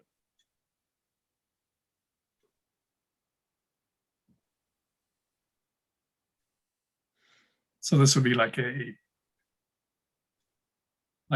raffle where if students complete the survey, they will get a raffle ticket, and one student will win or one or more students will win the bookstore vouchers. And I guess the question is, can they fund that with Perkins funds? And that's a unique question as well. I'm going to say that that's not an allowable cost, but I'm going to go out and do some research. Yeah, okay, thank you, Stephanie. This might be considered along the lines of, buying lanyards and Yeah. other things for conferences. It sure is a nifty idea, though, whoever came up with it there. But we're going to need to confirm that it's allowable before we let you expend your own. Okay, and we want to come back to that in a second. And again, from previous session, here's another question about if in a CTE welding course, there is a Perkins funded equipment, is it necessary for the instructor to confirm those that use the equipment have to be part of special populations? And if they do not disclose, or we don't have that information, we cannot allow for that student to use the equipment in that course. Okay, and let me, yes, that's a good question then. Let me clarify. There's some confusion around this. You must be a special population to receive a student to receive individual supportive services, such as testing vouchers, child care assistive services, such as that. The fundamental purpose of the Perkins Act is to support CTE education and student success in CTE education. Any instructionals, any CTE program supported with Perkins funded CTE equipment is available to all CTE students. It's only when you look at individual services to a student that the matter of that student's status as a special populations student comes into play. And I'll ask for confirmation in the Q&A that that is understood. All CTE students, regardless of their status, may take part in all aspects of a CTE course supported by Perkins funds.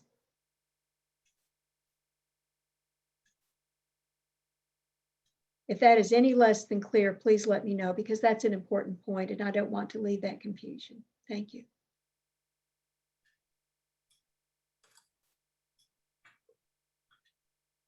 Okay, one just came in. Can FY22 Perkins funds be used to conduct the CLNA, such as publicity materials to recruit students for focus groups? Similar question. So your Perkins Basic grant can be used to support the development of your CLNA. But as Mindy just discussed, the issue of supporting students, or the means of which around which you're supporting student involvement, is something I think we need to think about a little bit further. We'll investigate. But indeed, you can budget for it. Budget for the development of your CLNA. And marketing, publicity is part of developing your CLNA. Now, you know, raffles and giveaways, that's something else we would have to look at more closely. I suspect such a thing as that would not be allowable. So, and I've checked, and I have an answer for that. Okay, thank you. Yes. But just to be clear, marketing and publicity to support CLNA stakeholder meetings would be a component of CLNA development. So after checking cost guidelines, incentives for participation are an unallowable cost.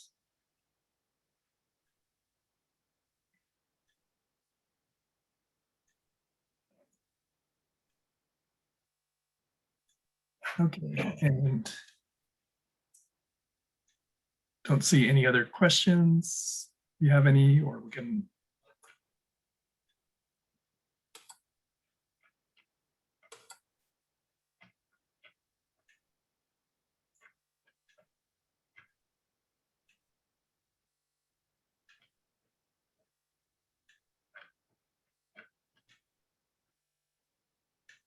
One just came in.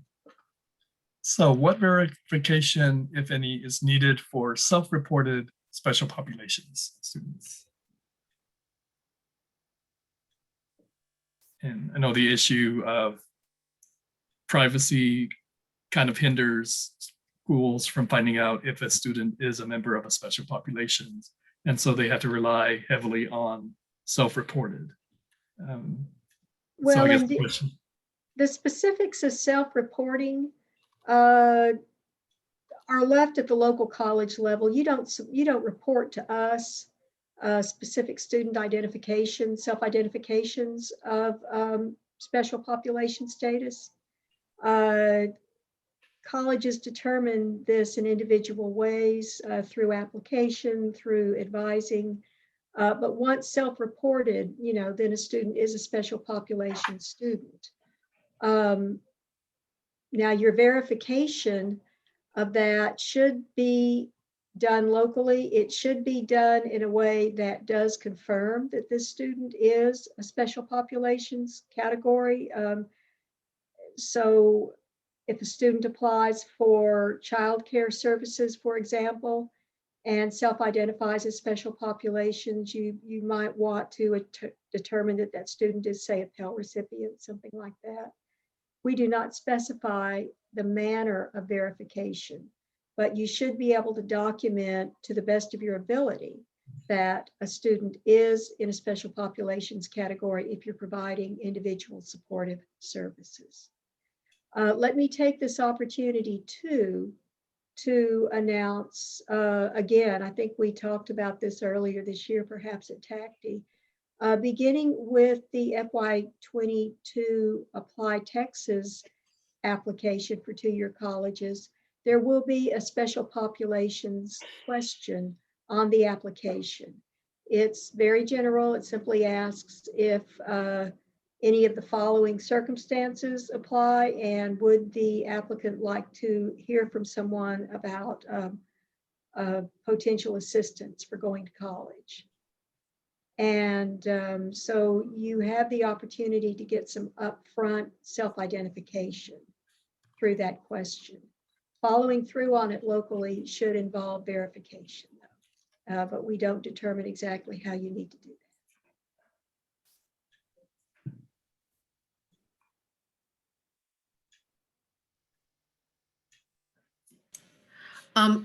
May I say that the questions we've received this morning have been thought-provoking, important, well, much more, very applicable to everybody. So just thank you for the degree of thoughtfulness you've put in these questions. You're challenging us in just the right way. And I'd like to add that sometimes the way we phrase our answer, or sometimes the way we phrase certain statements, we may not quite understand how you're interpreting those. And so it's good to get questions worked out. So we really appreciate the opportunity to clarify anything we might have said. And yes to both of those. I agree entirely. And apologies, I will say now, for any confusion about who can receive supportive services introduced into the conversation this morning. If we have to have any follow-up discussion about that, please enter in Q&A. Always feel free to individually email your Perkins Grant Advisor. And with that, I will say we are coming up to our scheduled break time of lunch or email or whatever you need to do.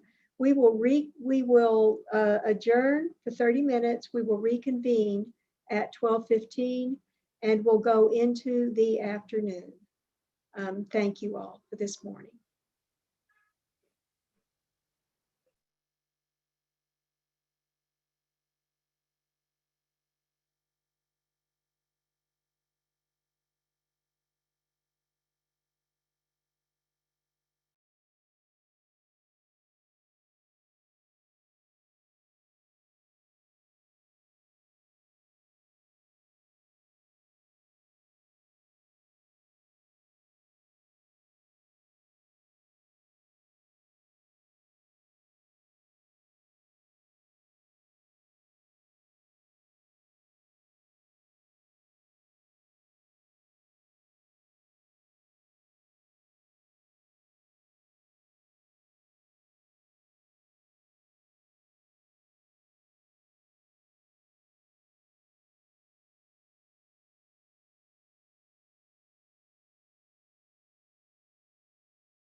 And good afternoon, everyone. Again, it is 12:15, and we will reconvene Perkins orientation.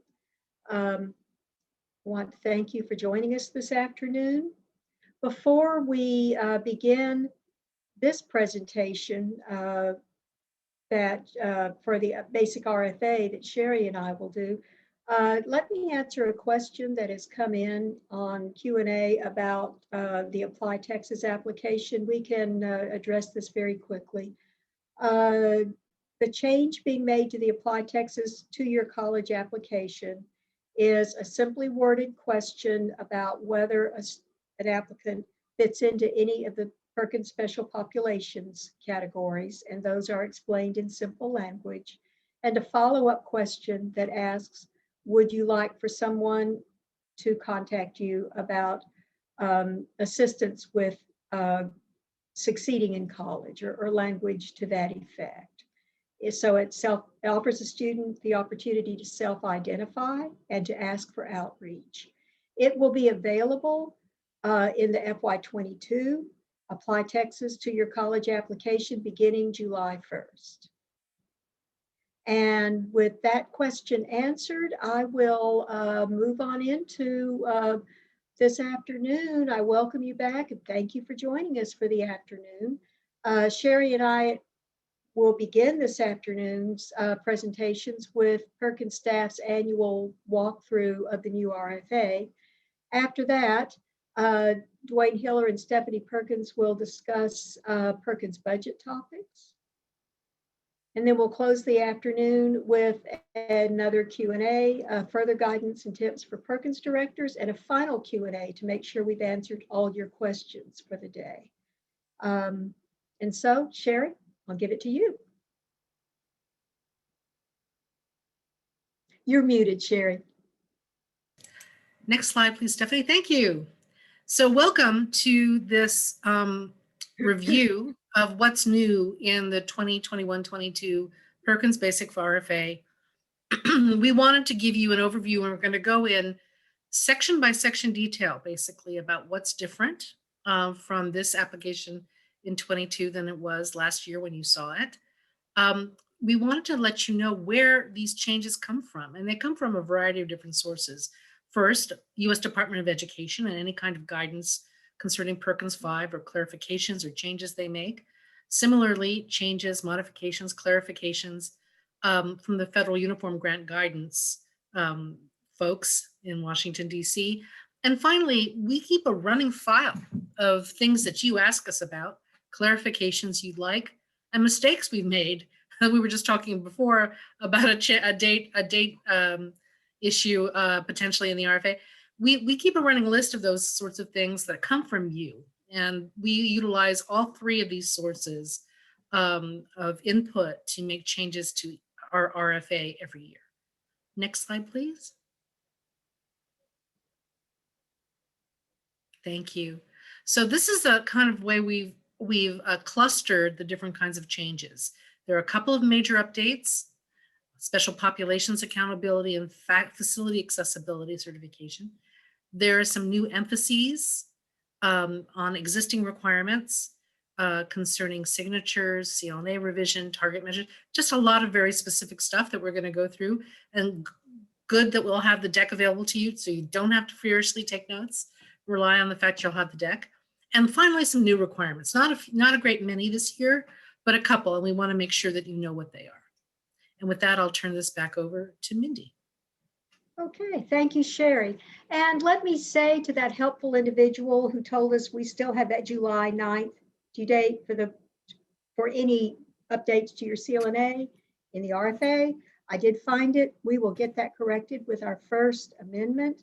I suspect it got overlooked because July 9 is also the final day for any inquiries to the point of contact. So again, my thanks to you. The first major update to the RFA this year is for, surprise, special populations accountability. Revisions to sections 6 and 7.4 incorporate that accountability into the RFA.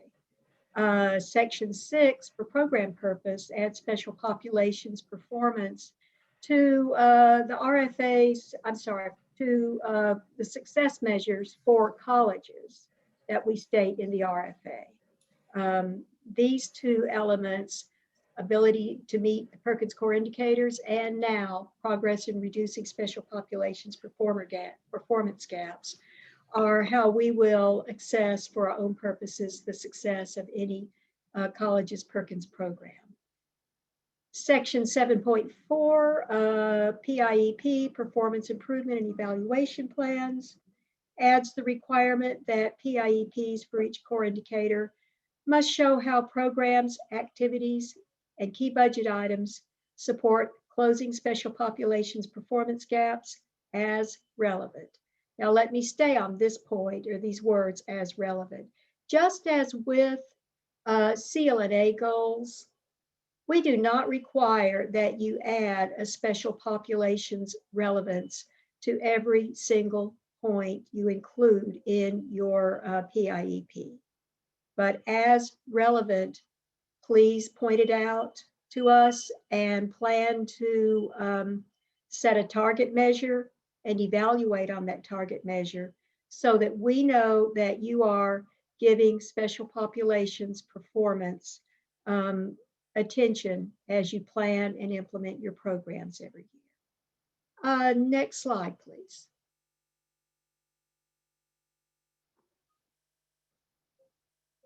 And here's the rationale. It won't be a surprise. The rationale for the special populations edition, already covered in today's Perkins OCR braiding presentation, is the statute's new emphasis on equitable access and opportunity for special population students and programmatic accountability for performance in this area. Next slide, please. Okay, the second major update, as you're already aware, is the new facilities accessibility certification form that colleges will submit with the signed cover page, along with the existing certification forms for lobbying and federal funding and accountability. The RFA sections listed here provide notification and explanation of the new requirement, and then Appendix E contains the form itself. Next slide, please. And as with the special populations accountability update, here is the rationale for this particular major update. It is, as you're aware, a component of the new OCR Methods of Administration Oversight Plan, and it's implemented on behalf of students with disabilities. It also places emphasis, though, on institutional responsibility, as colleges must affirmatively declare that they comply with federal accessibility statutes and regulations. And Sherry, I'll give it back to you.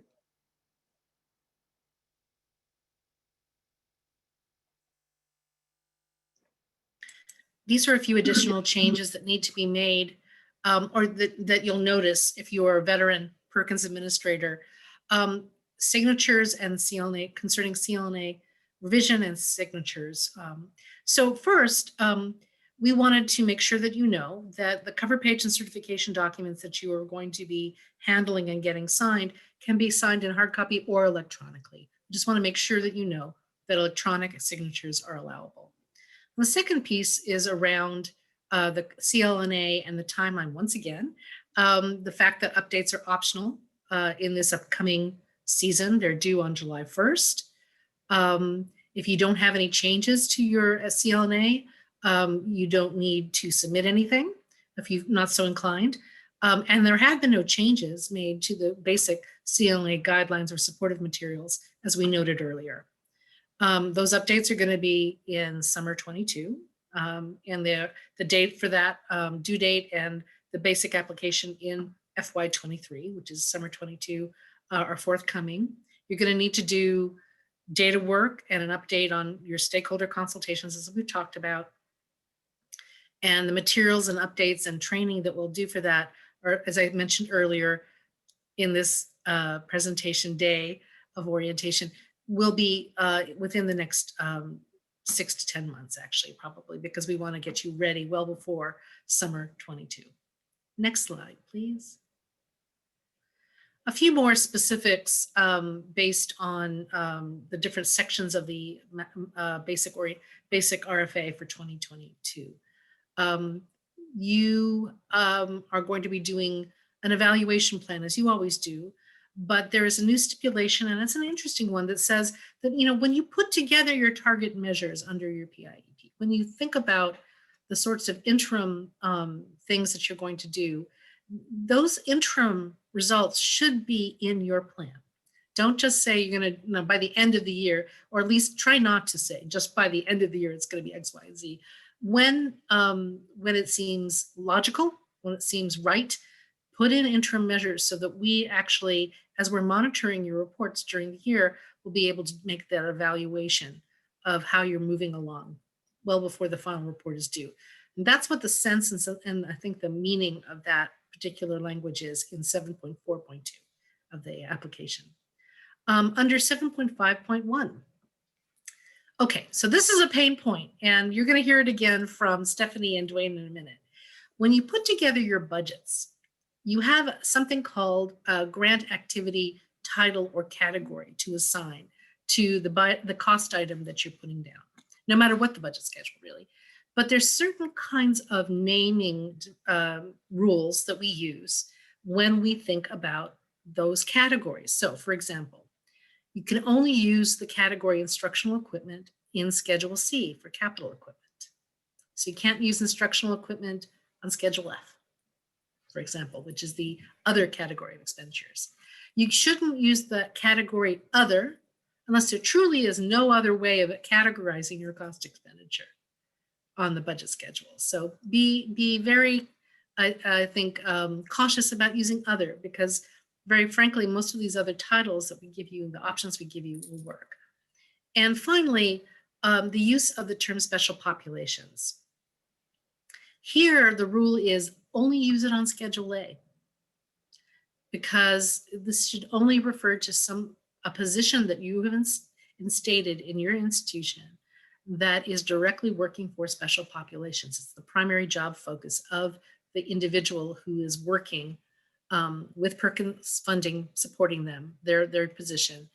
And special populations, therefore, has a very special meaning. So bottom line, instructional equipment and special populations have very particular meanings and applications on particular schedules. And the category other, try not to use it if you possibly can. Finally, Appendix 8, grant cost guidelines.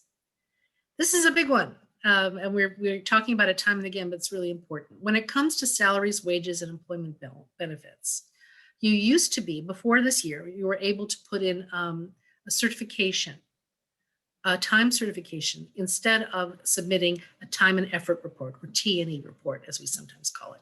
That's no longer allowable. You have to submit a time and effort report, not a time certification. It's just not going to do it. So be very, very keenly aware of that change. All right, next slide, please. And a few more specifics. These are pretty clear, hopefully.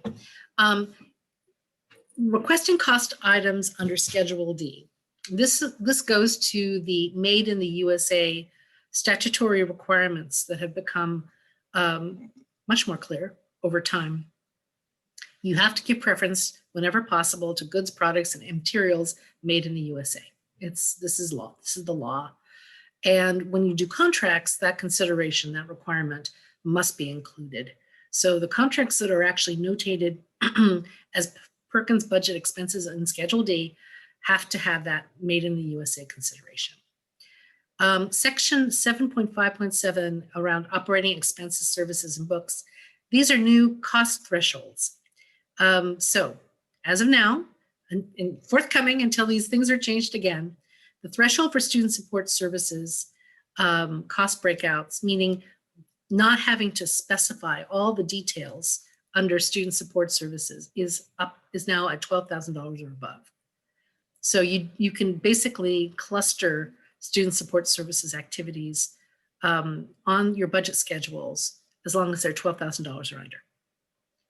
Now, similarly, you don't have to break down all the very fine details about supplies and marketing material costs if those costs are $4,000 or over.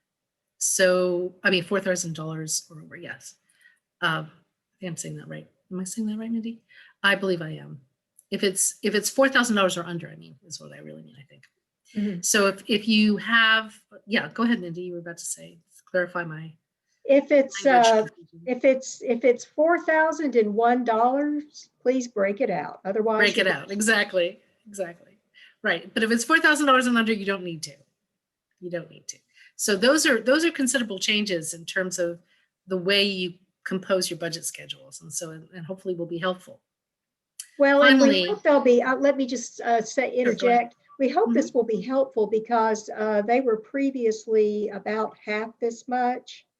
We believe that a little more latitude is warranted, so as not to be overly burdensome to colleges. The idea that you would have to basically say 10 pencils, right? That kind of thing. We really don't want you to have to do that, and never really have. Some of you are very, very careful about being very, very detailed about every cost item, but you can cluster these things up to $4,000 and up to $12,000. And I need to offer a correction. We've raised the student support services to $15,000, not $12,000. Oh, really? I believe, okay. Yes, I believe we created this slide before we finalized the RFA. Folks, we do a lot of back and forth and planning on the RFA, so we do have a little slippage. The RFA. Yeah, so that's great news, actually.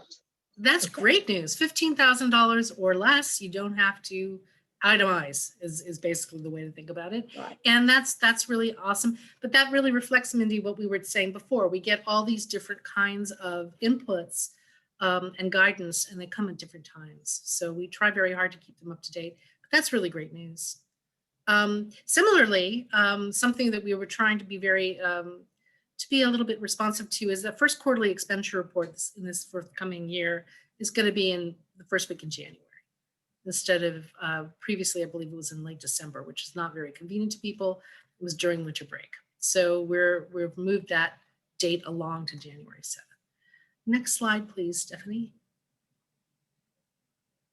And we come to the end here and a little ahead of schedule. Let me offer just a couple of notes on information we presented in this presentation.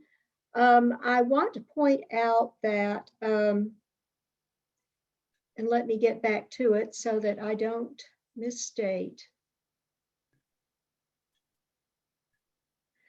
We began making it clear that time certifications in lieu of time and effort reporting are not allowable with an amendment to last year's RFA. This is a new emphasis in this year's RFA.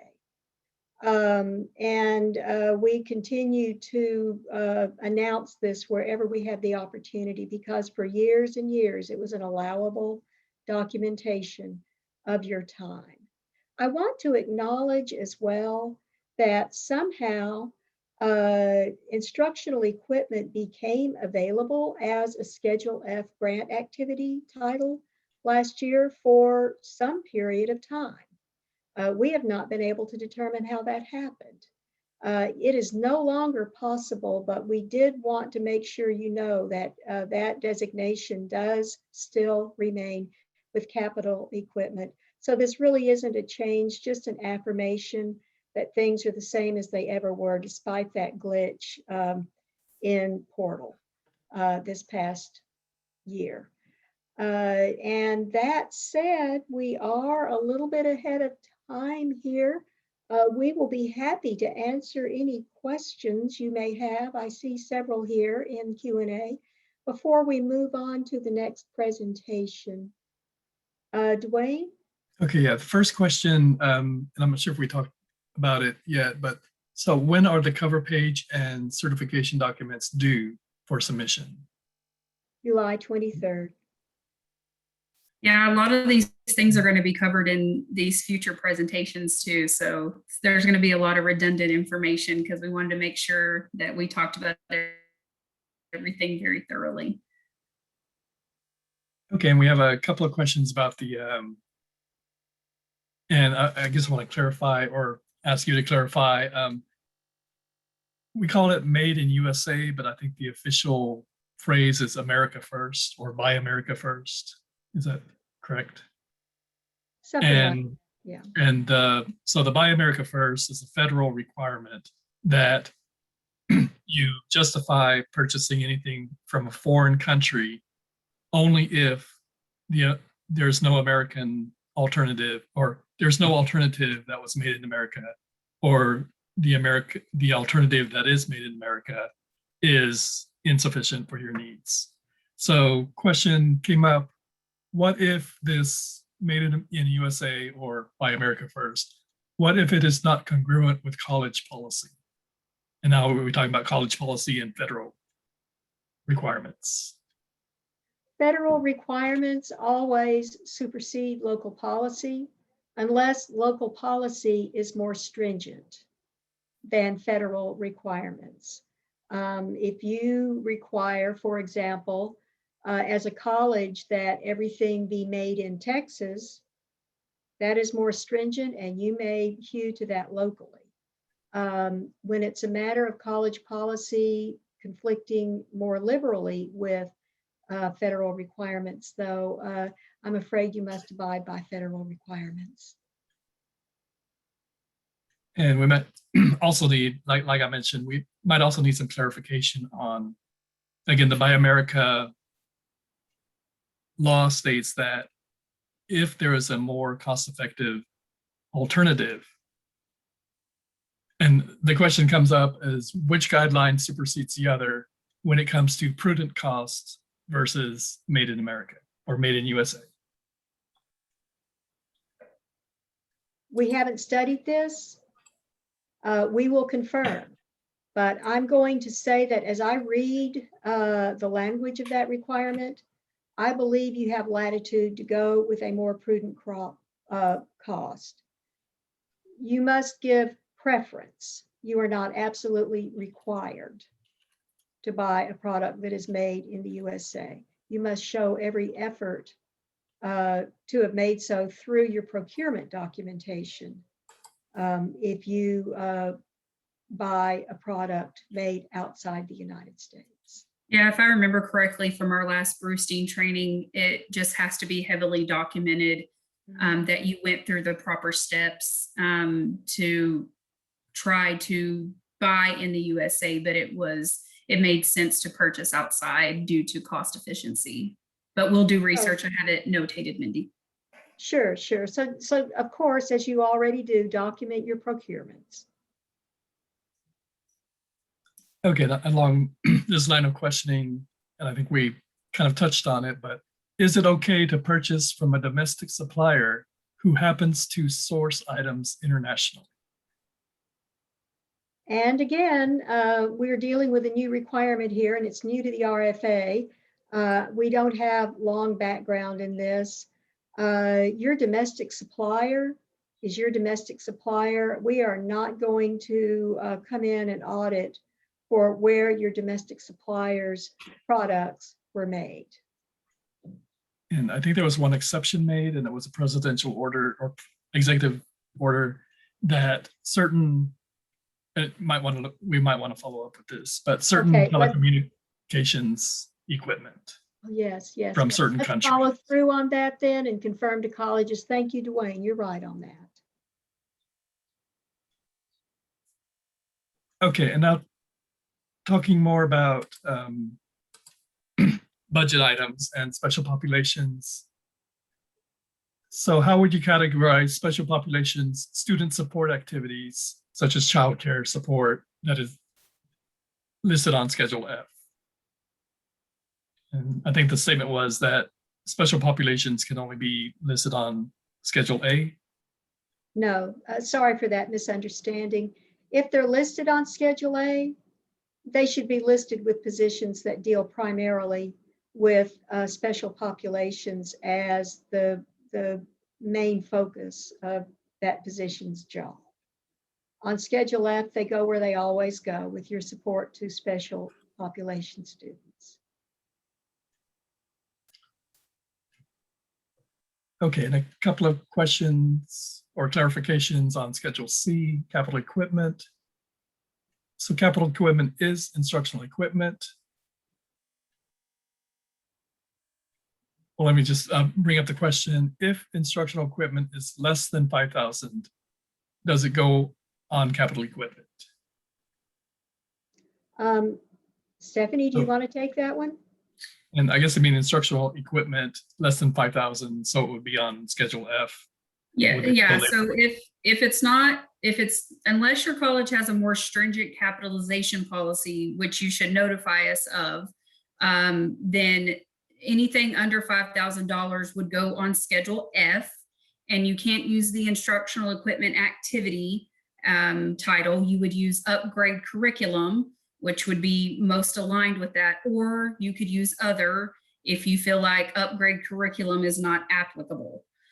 So only things that are capitalized go on Schedule C. So anything over $5,000 per unit, or if your college has a more stringent capitalization policy.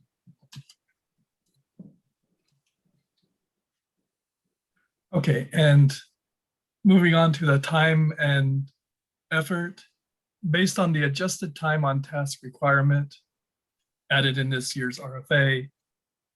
So we do certifications and provide supplemental time on task documentation expressing the activity that grant funded staff do regularly.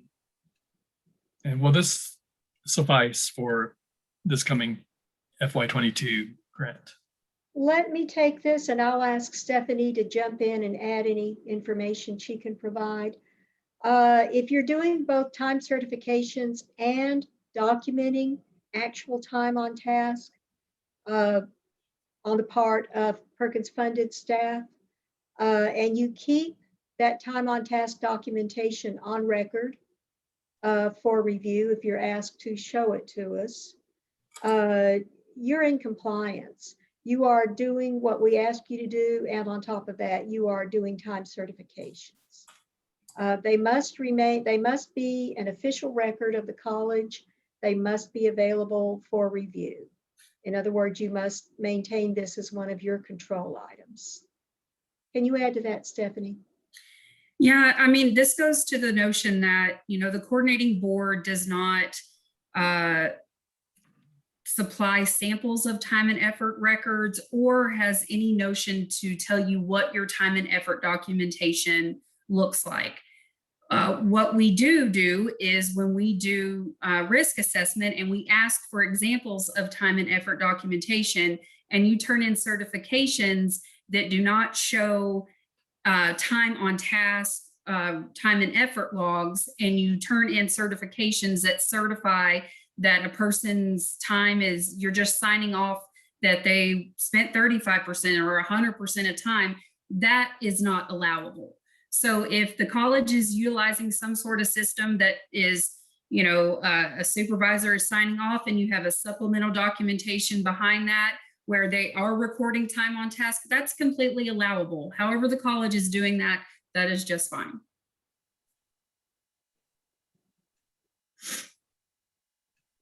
Do we have any further questions? If you have any, please add them to Q&A. We will move on then to our next presentation, Perkins Basic Budget Basics. Someone asked me to Yes. say that 5 times really fast the other day, and I could not do it. Yes. However, this Stephanie title and Dwayne, is, you're up. yeah, this title, I love it, but I have a love-hate relationship with it.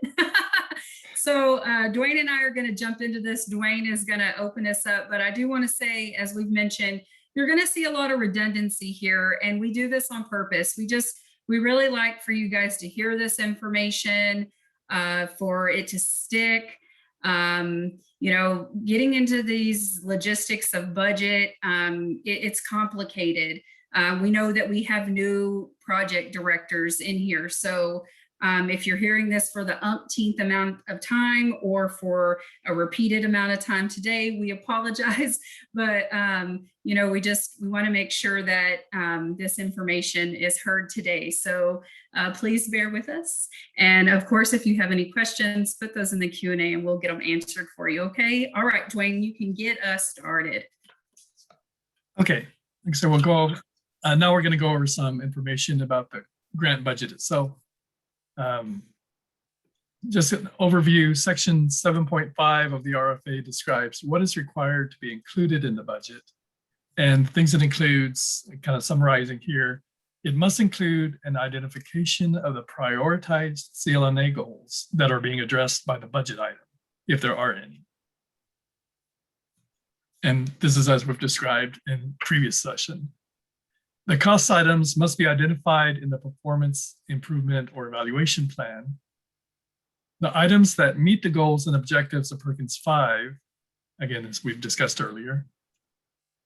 The costs that are allowable based on applicable rules and laws, as referenced in the cost principles section of the CFR referenced here. Items that comply with the requirements for uses of funds, the grant cost guidelines, and the non-supplanting requirements. And we'll go over those in a little more detail later. And the costs that can be expended during the fiscal year between September 1st and August 31st of the grant program year. The next slide. The budget must be used to support student performance and special populations goals that reduce or remove, or you could say remedy, the gaps that were identified in your CLNA. It can also include other goals that are based on locally determined needs. And again, this doesn't mean that each budget line item must target a specific CLNA goal. You may still include the standard items that are needed to keep the curriculum and equipment for your CTE programs current, even if those items are not specifically mentioned in the CLNA. Next slide. The main thing to remember is that the budget items should focus on reducing or mitigating or removing all of the barriers that limit students and special populations from participating in CTE programs. And then one thing to remember is that all expenditures must be related to the cost of instruction. This includes supplies, access costs, and other costs related to class participation. And some examples shown here are the textbooks, uniforms, and tools, which include open education resources, or OER. Includes technology, software licenses, and testing vouchers. And it may also include transportation and childcare. And the next slide. With all this in mind, here's a breakdown of this different budget schedules. So again, Schedule A is a salary and fringe benefits, and this includes all Perkins funded employees, should be listed here, and we needs to include time spent on the grant and the description of their duties. Again, there are two numbers to remember here. That's the if it's a full-time or part-time position, and how much what percentage of their time they spend on Perkins. So those are two, they're not necessarily equivalent, but they're two factors that need to be, or two details that need to be included in the grant, in the budget item. Schedule B talks about travel and in-state and out-of-state travel. And if there are registration fees for a conference, those need to go on Schedule F. And if there's a registration or participation fee for a virtual conference that doesn't involve actual travel, those will need to go on Schedule F as well. Again, we talked about Schedule C, capital outlay and equipment. So it's all capital items where you have a single unit or multiple parts that comprise one unit that the total cost is over $5,000.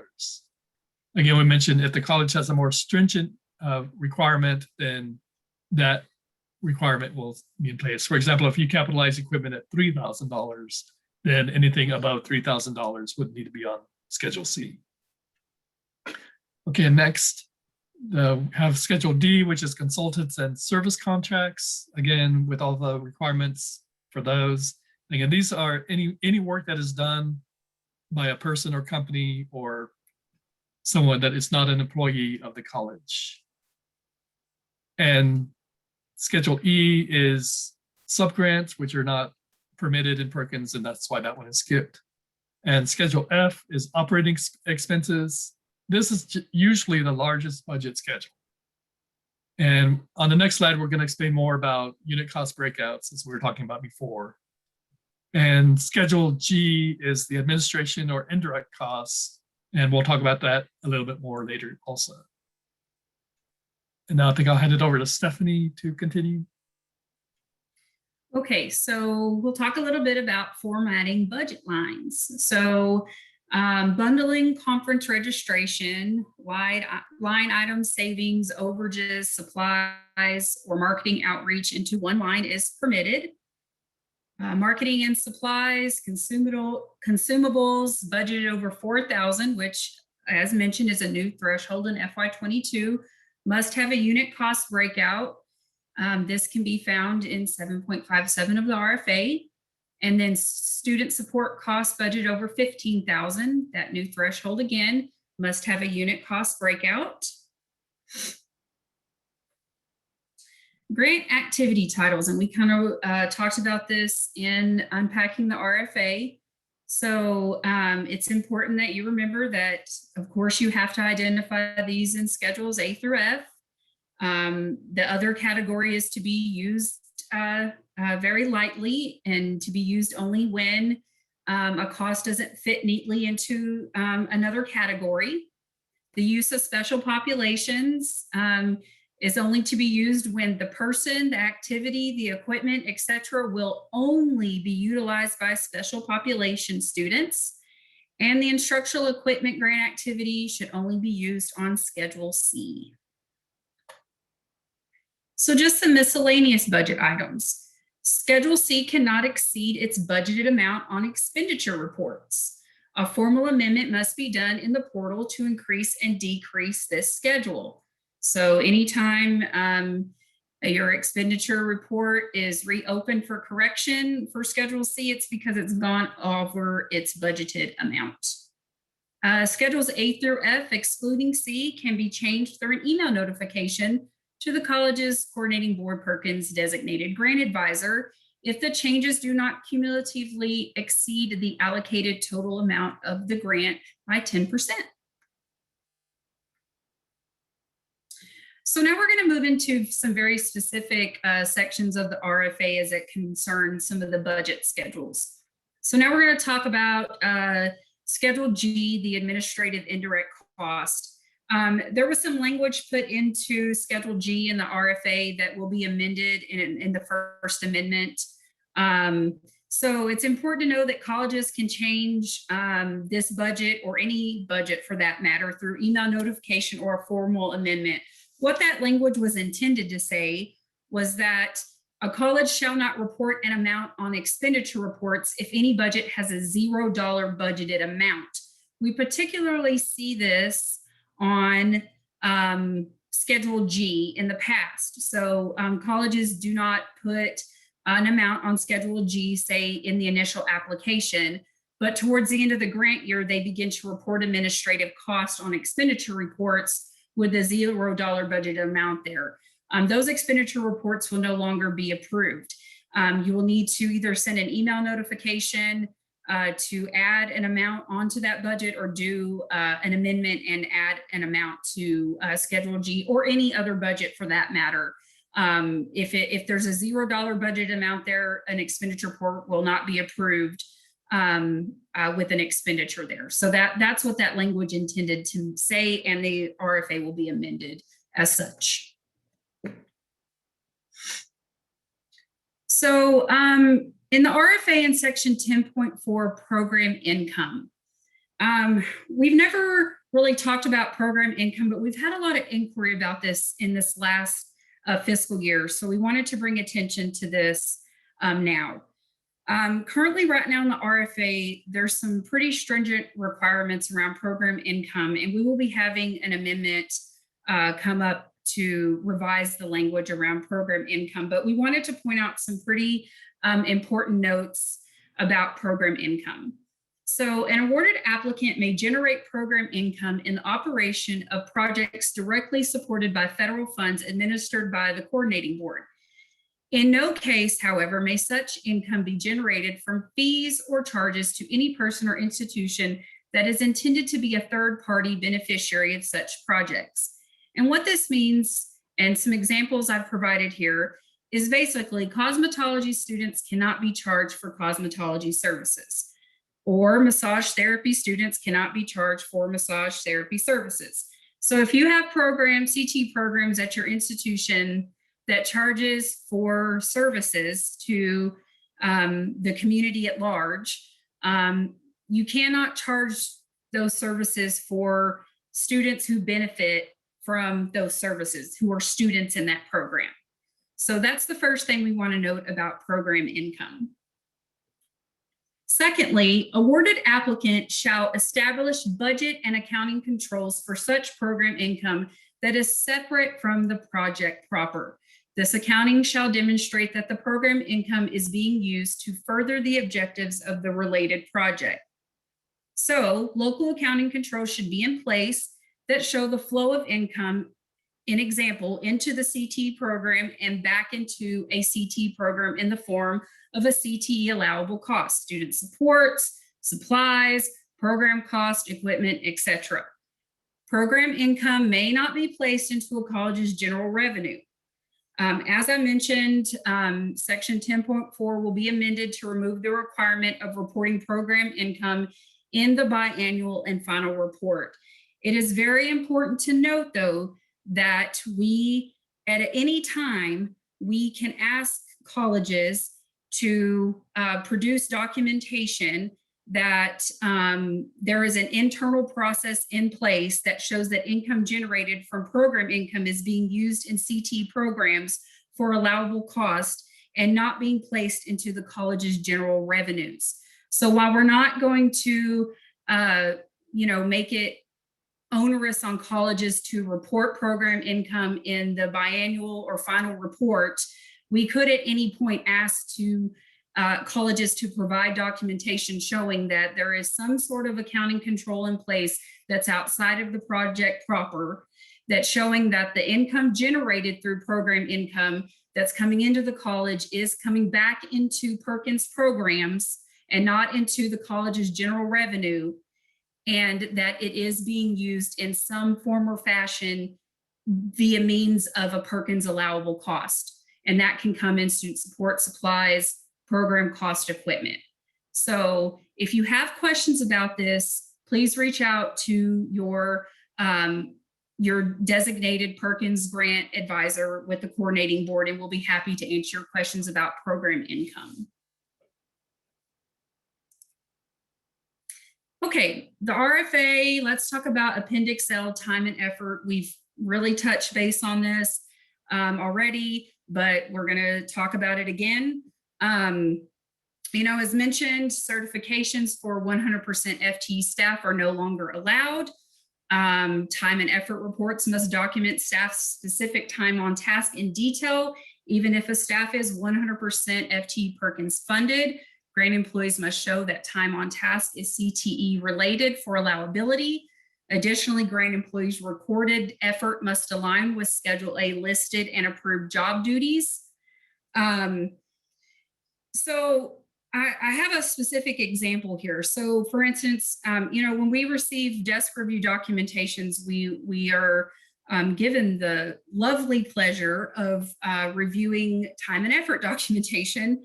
And so, say for instance, there is an employee on Schedule A who's a 100% FTE career coach, and their time and effort documentation says 8 hours of advising, all the way down their time and effort documentation. But on Schedule A, they list in their job duties that they do,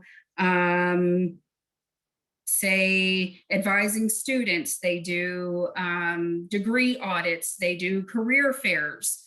Well, that documentation says that they only advise students. So when we say time on task, that means breaking out exactly what they're doing for how many ever hours per day. And I know that sounds sort of, onerous to do that. That's exactly what time on task means, is recording the exact activities that you're doing every day. We have to do that at the coordinating board as well. So we know the pain of recording time on task. So it's important that all grant funded employees who are being paid with federal Perkins funds are doing time and effort logs that record time on task. Okay, let's talk a little bit about Appendix L and travel. Employees may be reimbursed at the per diem rates or for actual costs not to exceed the per diem rates. At the institutional discretion, employees who exceed the per diem rates may be reimbursed for the difference with other non-federal funds that are available to awarded applicant. Site-specific information on rates for in-state and out-of-state travel is available at the U.S. General Services Administration. All federal travel must be at the GSA rate.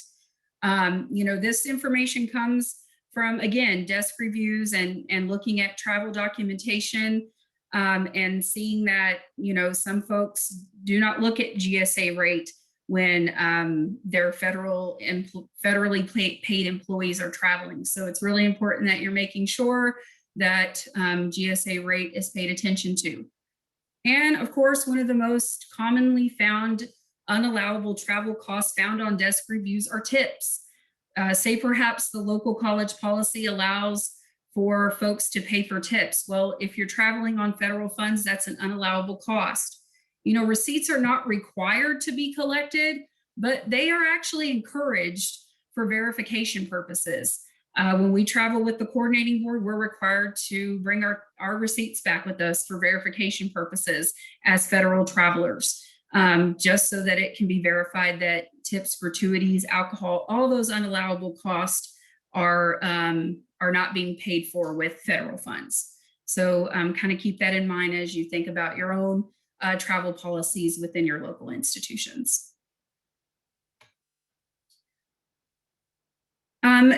We want to talk about CTE student organizations, which is in requirements for uses of funds found in Appendix K.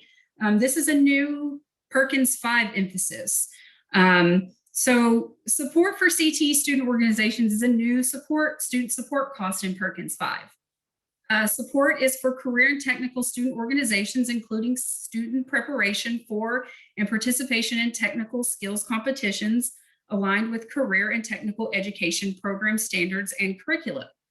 So to provide some examples, colleges can support student clubs such as Skills USA, criminal justice, computer information technology, welding, the list goes on, as long as it is a student club that is career and technical education involved. That is what a CTE student organization would be involved with. If you're unsure if a student organization is around CTE, please reach out to your grant advisor and ask questions, and we'd be happy to answer those questions for you. And of course, we always have room to talk about supplanting. Supplanting is always a topic of conversation. It's included in risk assessment. So we'll spend a little bit of time talking about that today. So of course, funds provided under Perkins shall supplement and not supplant state, local, and other federal funds. So there are two types of ways to document evidence that support this action: evidence of an actual reduction in state and or other non-federal support, or proof that the activity program would be discontinued without the benefit of Perkins funds. So documentation should be in place before taking action on moving funds over to Perkins if one of these two things do occur. And the coordinating board may ask to see such documentation prior to approving a budget amendment that would reallocate Perkins funds to an activity or program previously funded by non-federal funds.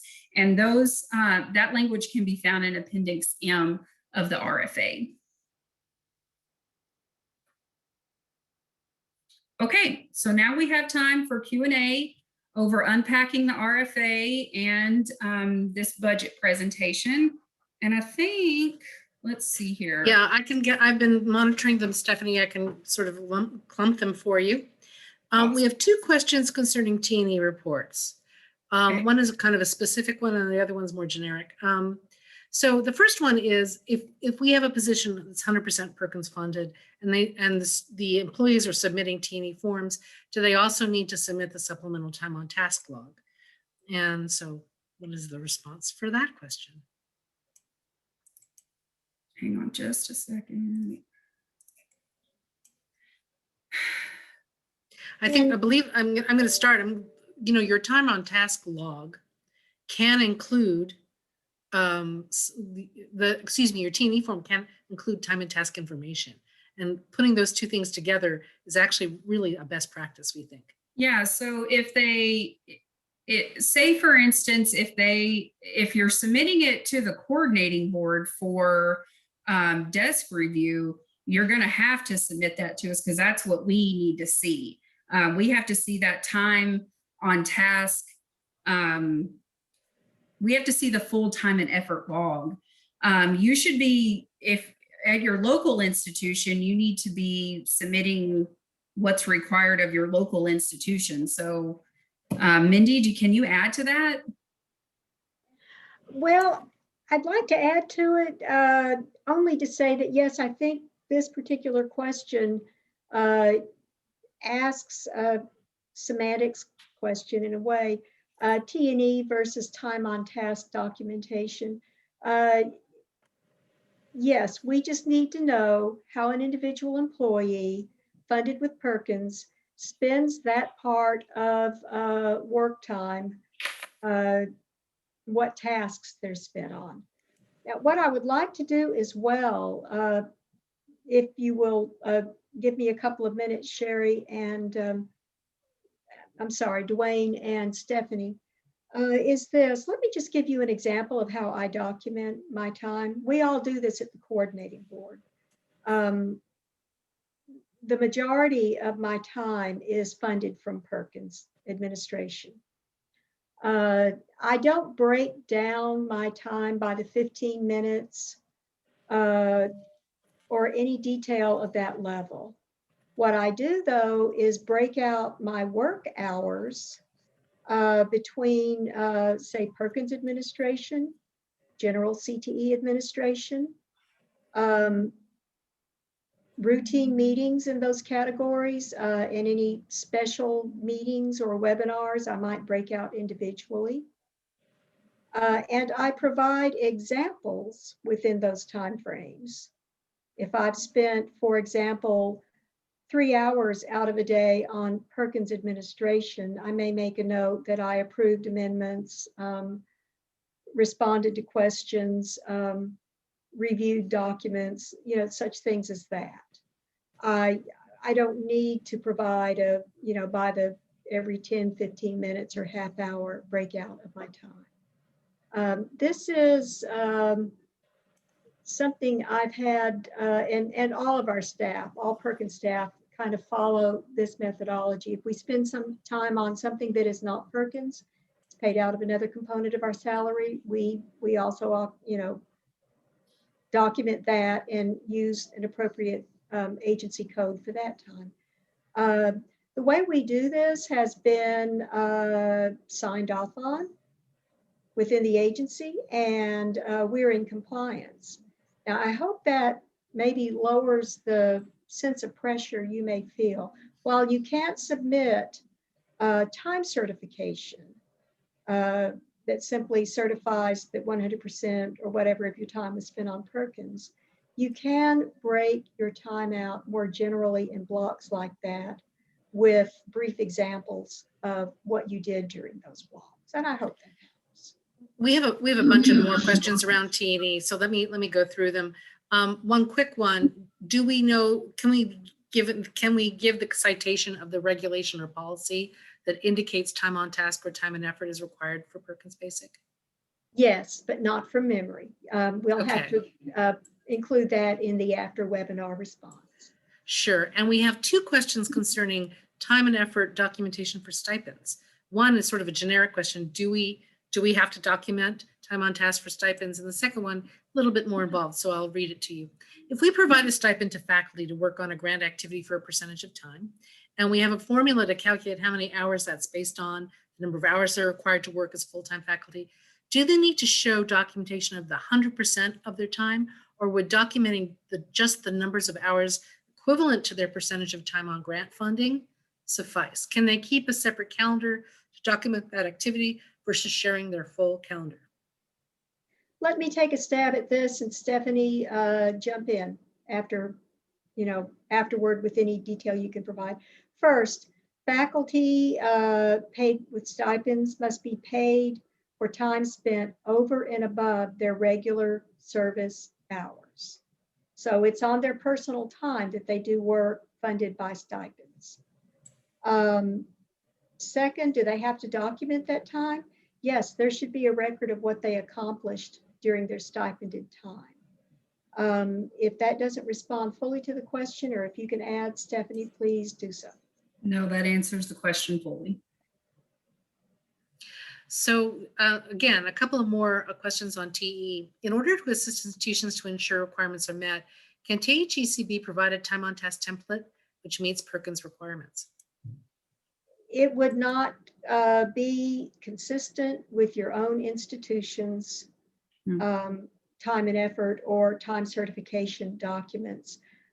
We do ask that colleges develop them for themselves.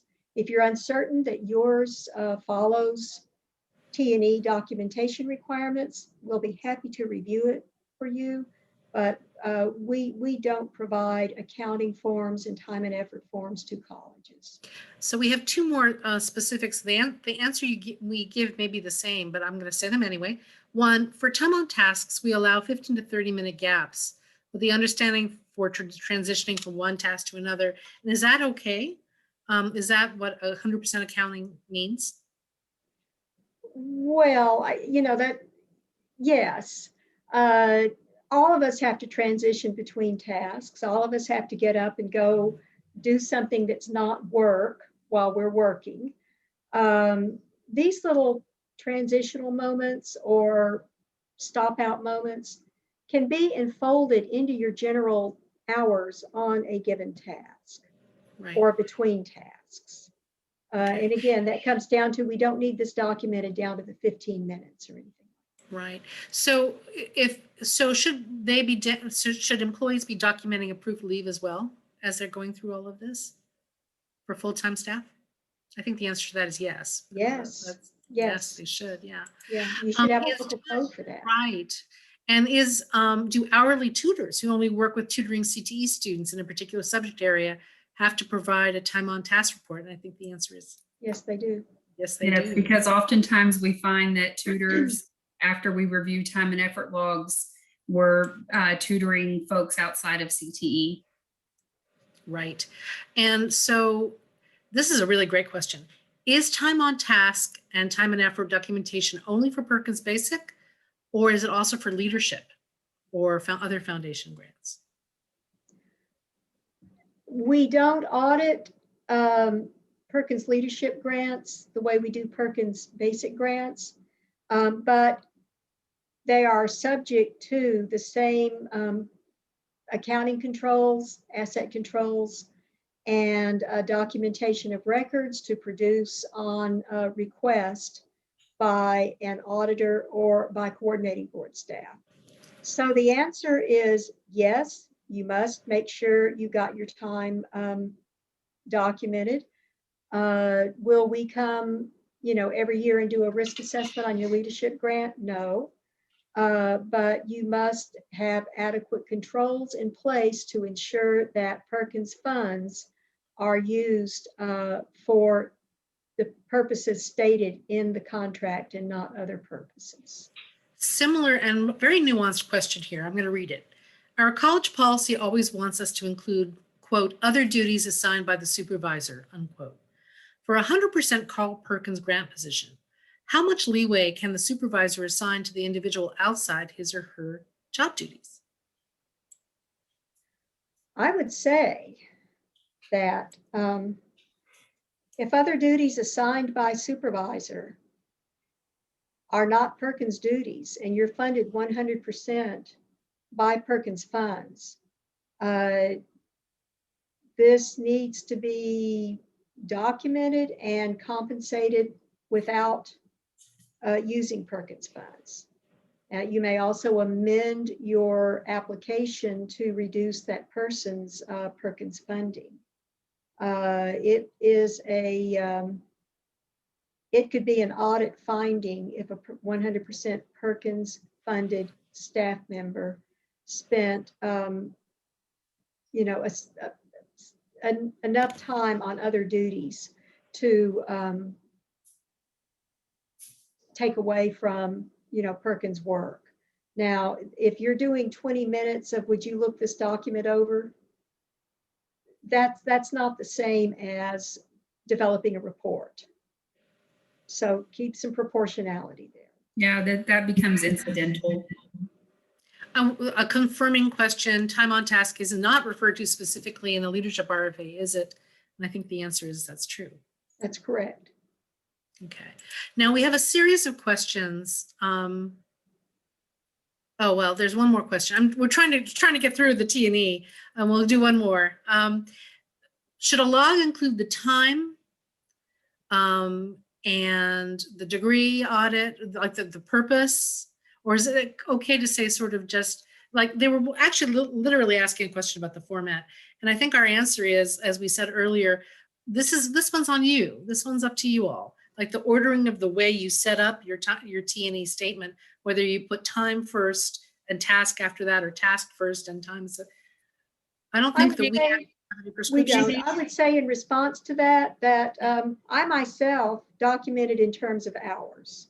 I believe. Mandy, do you want me to share my time? I'm the only one that can screen share. Do you want me to share my time and effort log? Let's not, unless we see a clear need to do so. Okay. We document in terms of hours spent on a task, all the way down to 0.5 hours. If that small a pullout is needed, it's rare that it is. If your college requires that you show what you do by the time of day, then that's what you should do per local requirements. Right. I mean, there's a culture of time and effort logging in institutions most of the time. And basically it's just pay attention to what you do, augment or supplement those logs in a fashion that we're describing, but you don't have to upset the apple cart and create something brand new if you don't need to. We have a really interesting question, and Dwayne is primed to answer it. So this is the question. May we have some more detail on the cost savings / overages line items and how those are used? Thank you. So take it away, Dwayne. And we mentioned in the, discussion of the budget items, in certain cases, you might budget a certain amount, for an item. And we talked about amendments earlier, that if you need to adjust the price by no more than 10% of the total grant total, then you can just send us an email saying we didn't spend as much on childcare, therefore we want to spend the cost savings on textbooks, for example. So if it's more than 10%, if it's a considerable amount that you need to transfer from one budget item to another, or if it's any amount on Schedule C, then you would need to submit a formal amendment. And in the amendment, you would put a line item that says cost savings. In other words, if it didn't cost as much as you budgeted, then you might have $2,000 left over. So that would be a cost savings of minus $2,000. Now you can use that $2,000 in another budget item, and that would be the adjustment. Again, these all have to balance out at the end. Now, if you end up that the purchase was $2,000 more, then that would be a cost overage. And when you submit the budget item, the amendment would include overage. And so that might be plus $2,000, and you'll have to find somewhere in your budget that you can find that $2,000 to balance it out. So that's in the budget amendment process, how you define overages and shortages. I'm hoping that. Yes, it does. Thank you, Dwayne. May I add too, if you've got a bunch of little cost adjustments that you need to make, let's say you've got a long list of Schedule F stuff that costs $10 more here and $50 less there, and on and on.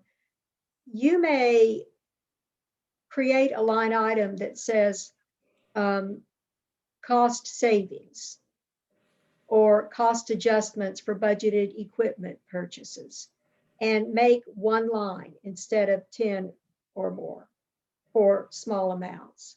The same with other categories we listed over there. If you want to lump conference fees into one line and just break out by acronym the fees you're including, you may do that, and you do not need to list them all on individual lines.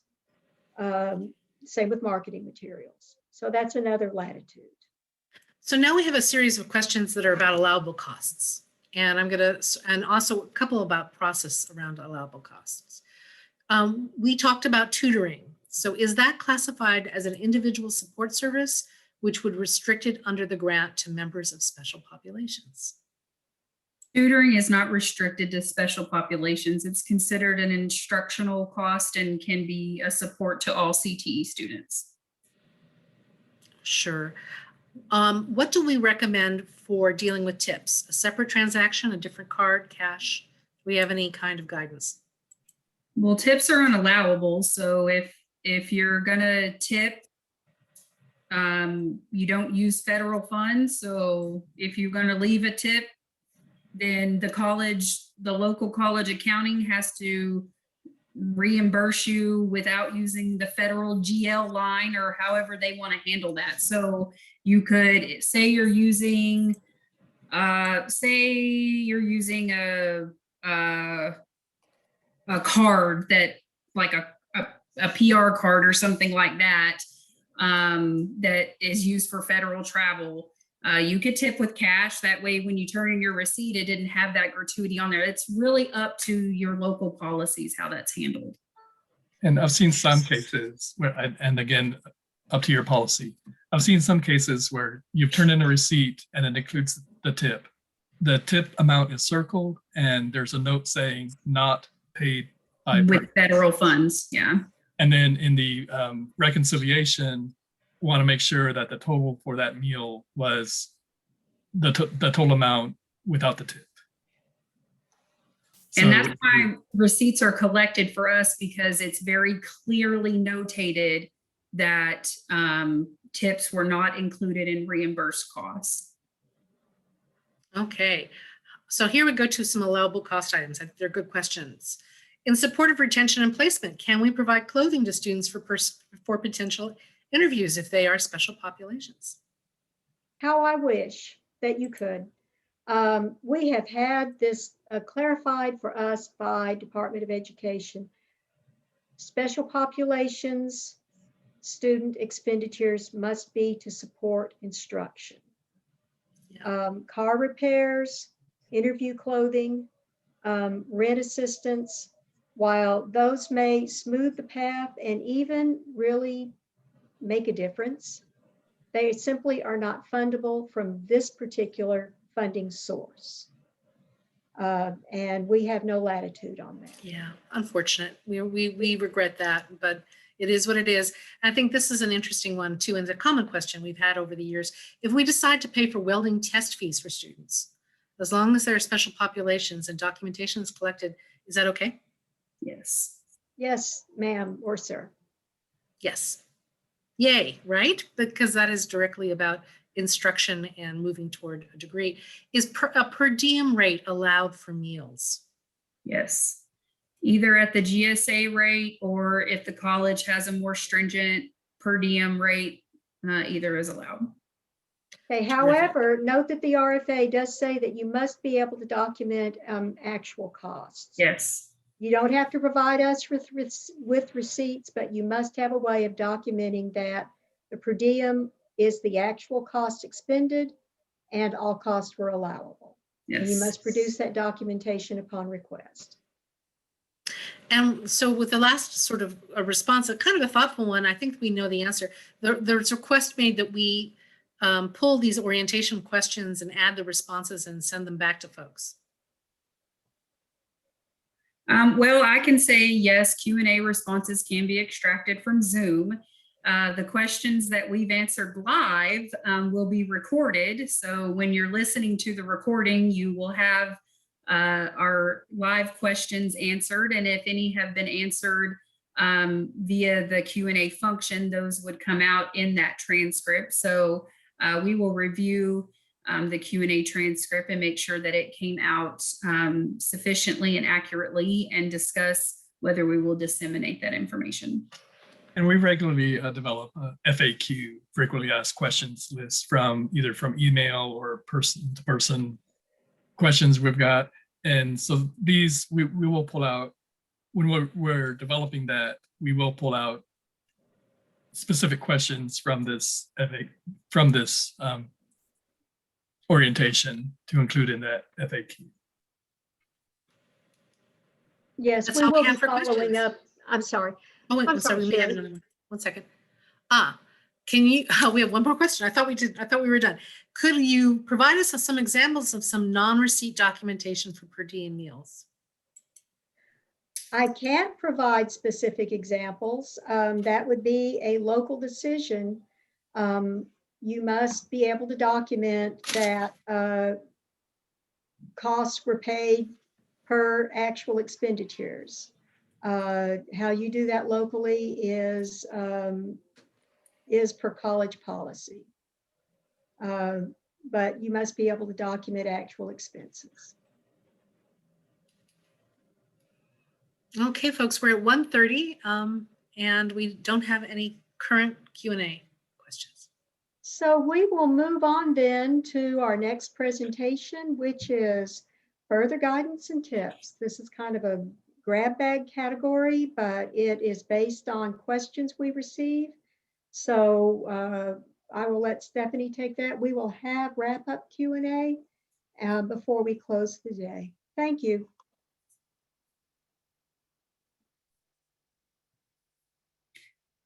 All right, so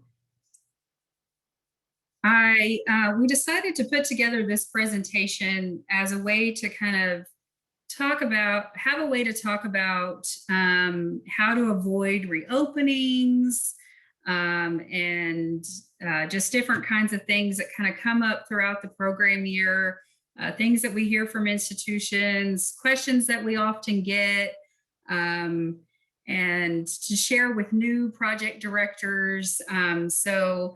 Just different kinds of tips and guidance that we could give. So oftentimes you guys hear from me, since I'm the fiscal lead, about different budget things, expenditure reports, different kinds of things. So sometimes I might be the bad guy, but I try to be the bad guy in a very nice way.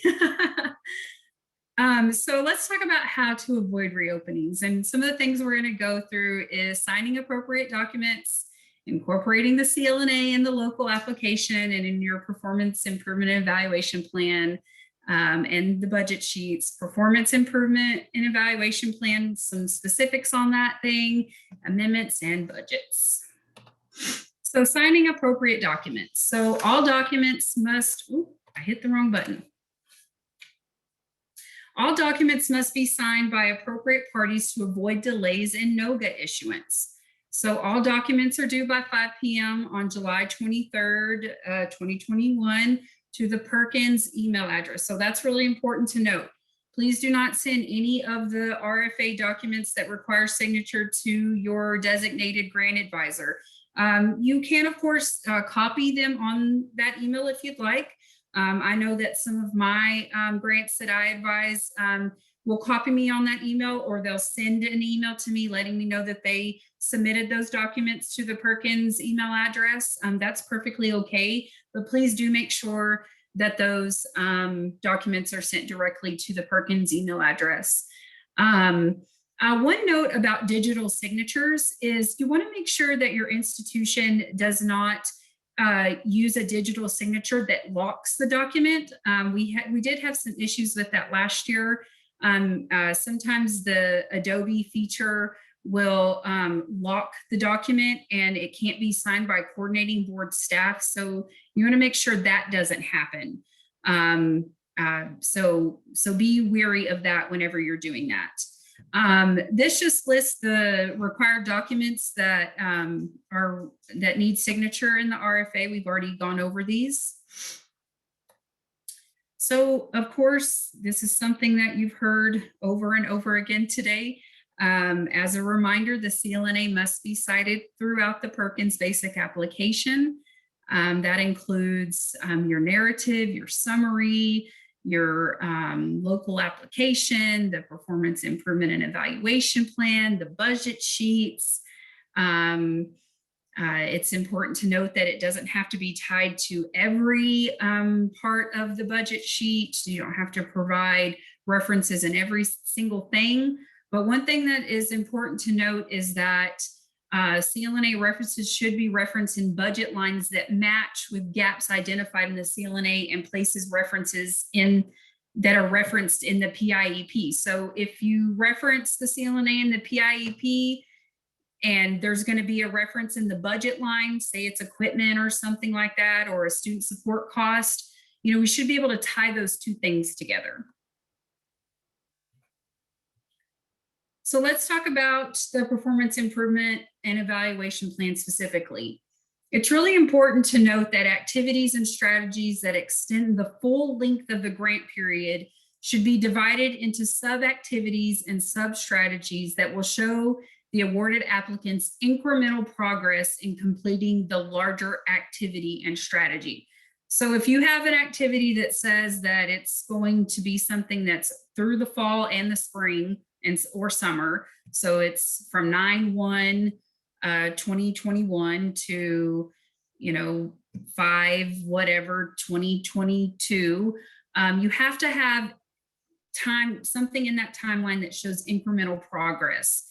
You also have to show on the biannual and the final report the progress of that in those reports, and you have to make sure you do a hard return in between the biannual and the final report. If there's not comments provided on both of those reports, then that will be a reopening of those reports and you'll have to go in and redo that. So please make sure when you're doing that, that hard return is there between those reports and you're providing comments. If you turn in your application and you have just timelines that span the entire grant period, you will also be, we'll reopen that and ask you to go in and provide incremental timelines. Amendments and budgets. So amendments are required for any changes to Schedule C or if a change exceeds 10% of the total allocation of the grant. It's also important to check the CB 100 and the CB 320 before submitting an amendment. Ensure that totals are correct and there are no negative balances on the CB 320. So if you see a negative balance on the CB 320 when you're submitting an amendment, that means that within one or more of your budget schedules, a grant activity title has been wrongly categorized. So say in your initial budget, you had something marked as, and if we're doing Schedule C, you had it marked as instructional equipment, but perhaps an amendment, you marked it as other or something else. That will create a negative balance on your CB 320. So if you submit an amendment and it's reopened and you get a remark from me or your designated grant advisor that there's a negative balance on the CB 320, it's because you need to go and make sure that on that amendment, the original grant activity line is the same as the original grant activity line. Budget descriptions for equipment must include the program the equipment is for, so that's really important. You will have a reopening if you don't include the program the equipment is for. It's important to use the correct activity for budget lines. We just had a lengthy conversation about the use of the special populations activity, instructional equipment, and the other description. Some folks have seen budgets get reopened and asked for the proper use of those grant activity titles. So that is all for just general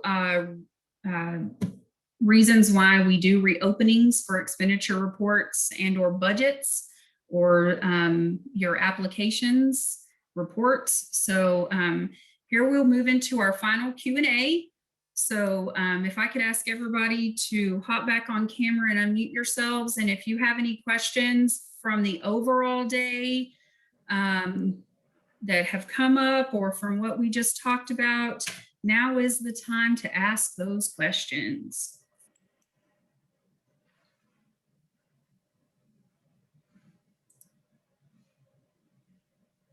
So we have a question to give us the exact date if possible. We'll see the Apply Texas question relating to special pops show up. Mindy, I think you mentioned that date. Yes, this summer. July 1st. July 1st. The FY22 Apply Texas application for two-year colleges will be available July 1st. Okay, another question to confirm: is it appropriate to add certificate exam vouchers for CTE program students, not just special population students? So can certificate exam vouchers be used for CTE students, not just special population CTE students?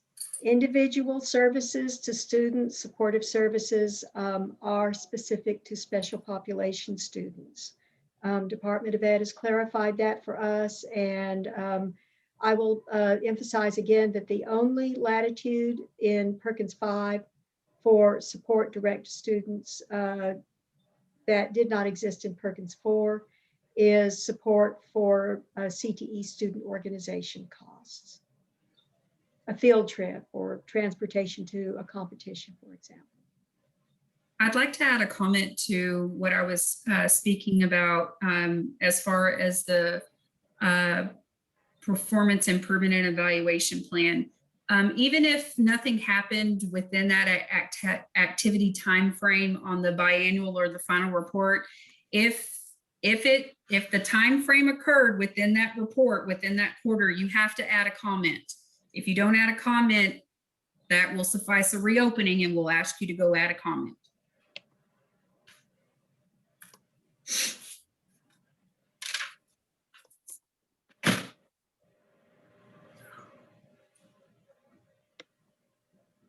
And do we have other questions?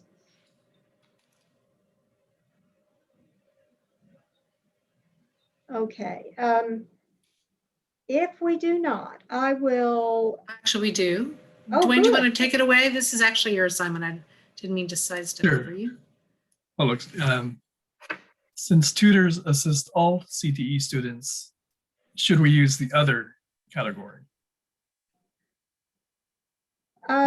Tutors can be, well, that would, I believe that would be appropriate. It's not special Yeah. populations. It's Yeah. not guidance and counseling. Yeah, that would Yes. be most appropriate. And this Yeah, if you, provides an opportunity to kind of make sure we're clear on other. We're not telling you not to use it. Mhm. What we're telling you is this only. If there's another category that's appropriate, use that grant activity category. Others should not be a default for any reason other than no other category applies. But if it does apply, use it, please.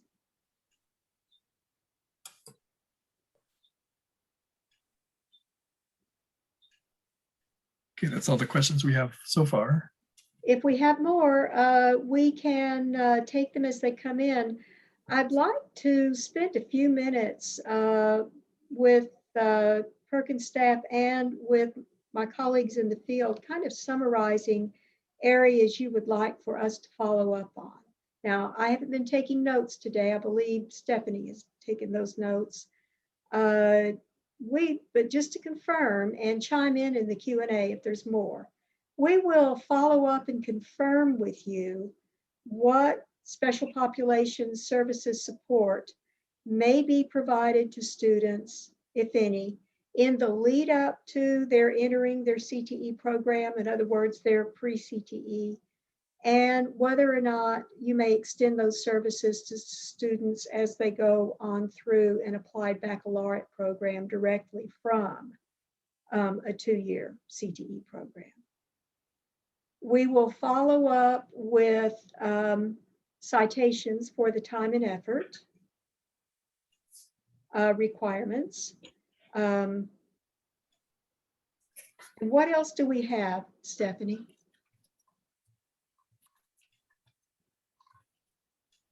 Let's see here.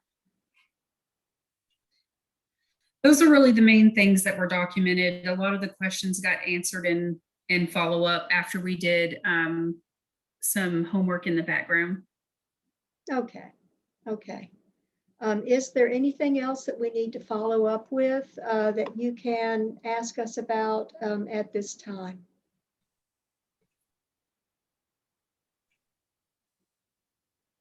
Okay, we are well ahead of schedule. If there are no further questions, we are to the point in our webinar where we can close the day and make closing remarks.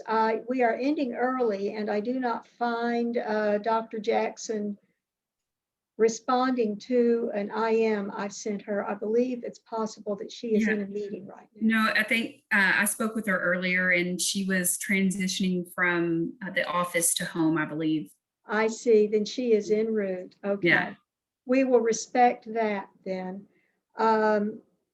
We will just close this this day a little early then, quite early in fact. It seems like it's been a full day of information. You've listened to us a lot, including the answering of questions. We appreciate your time today. We appreciate your having attended and offering questions to us for follow-up. Now, I want you to know that we always want to be of assistance to you, and I mean that sincerely. Always, your Perkins Grant Advisor is your first contact. You may contact Stephanie for fiscal or me directly for general Perkins questions, of course. We always welcome the opportunity to hear from you.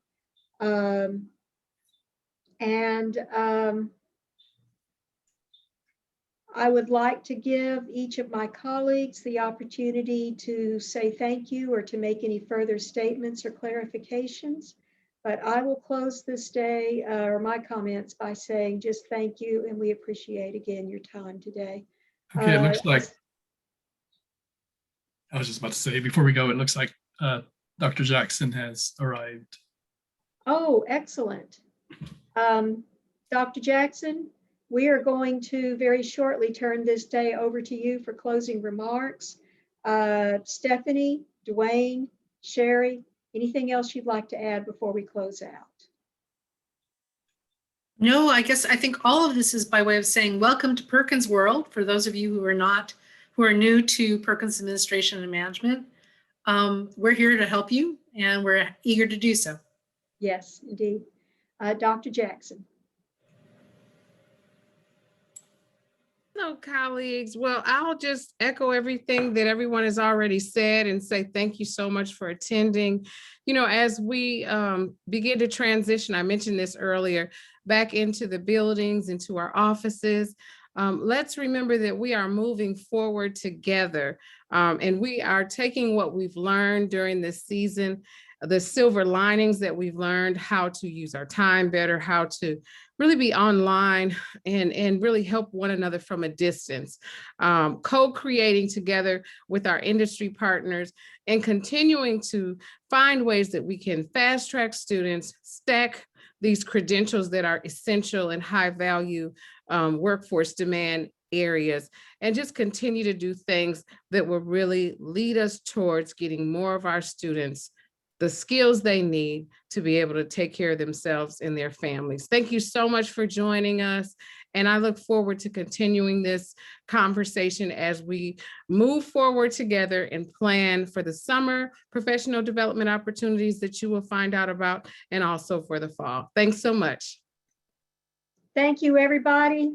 Go well, be safe. We look forward to hearing from you. Bye-bye. Thanks, everyone.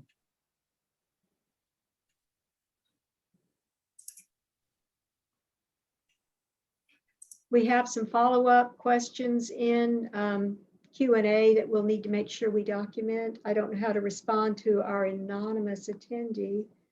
A lot of those are like, thank you. And one question about best practices on time and task. Yes, Tina, if you're still here, somebody wanted to know, and they may be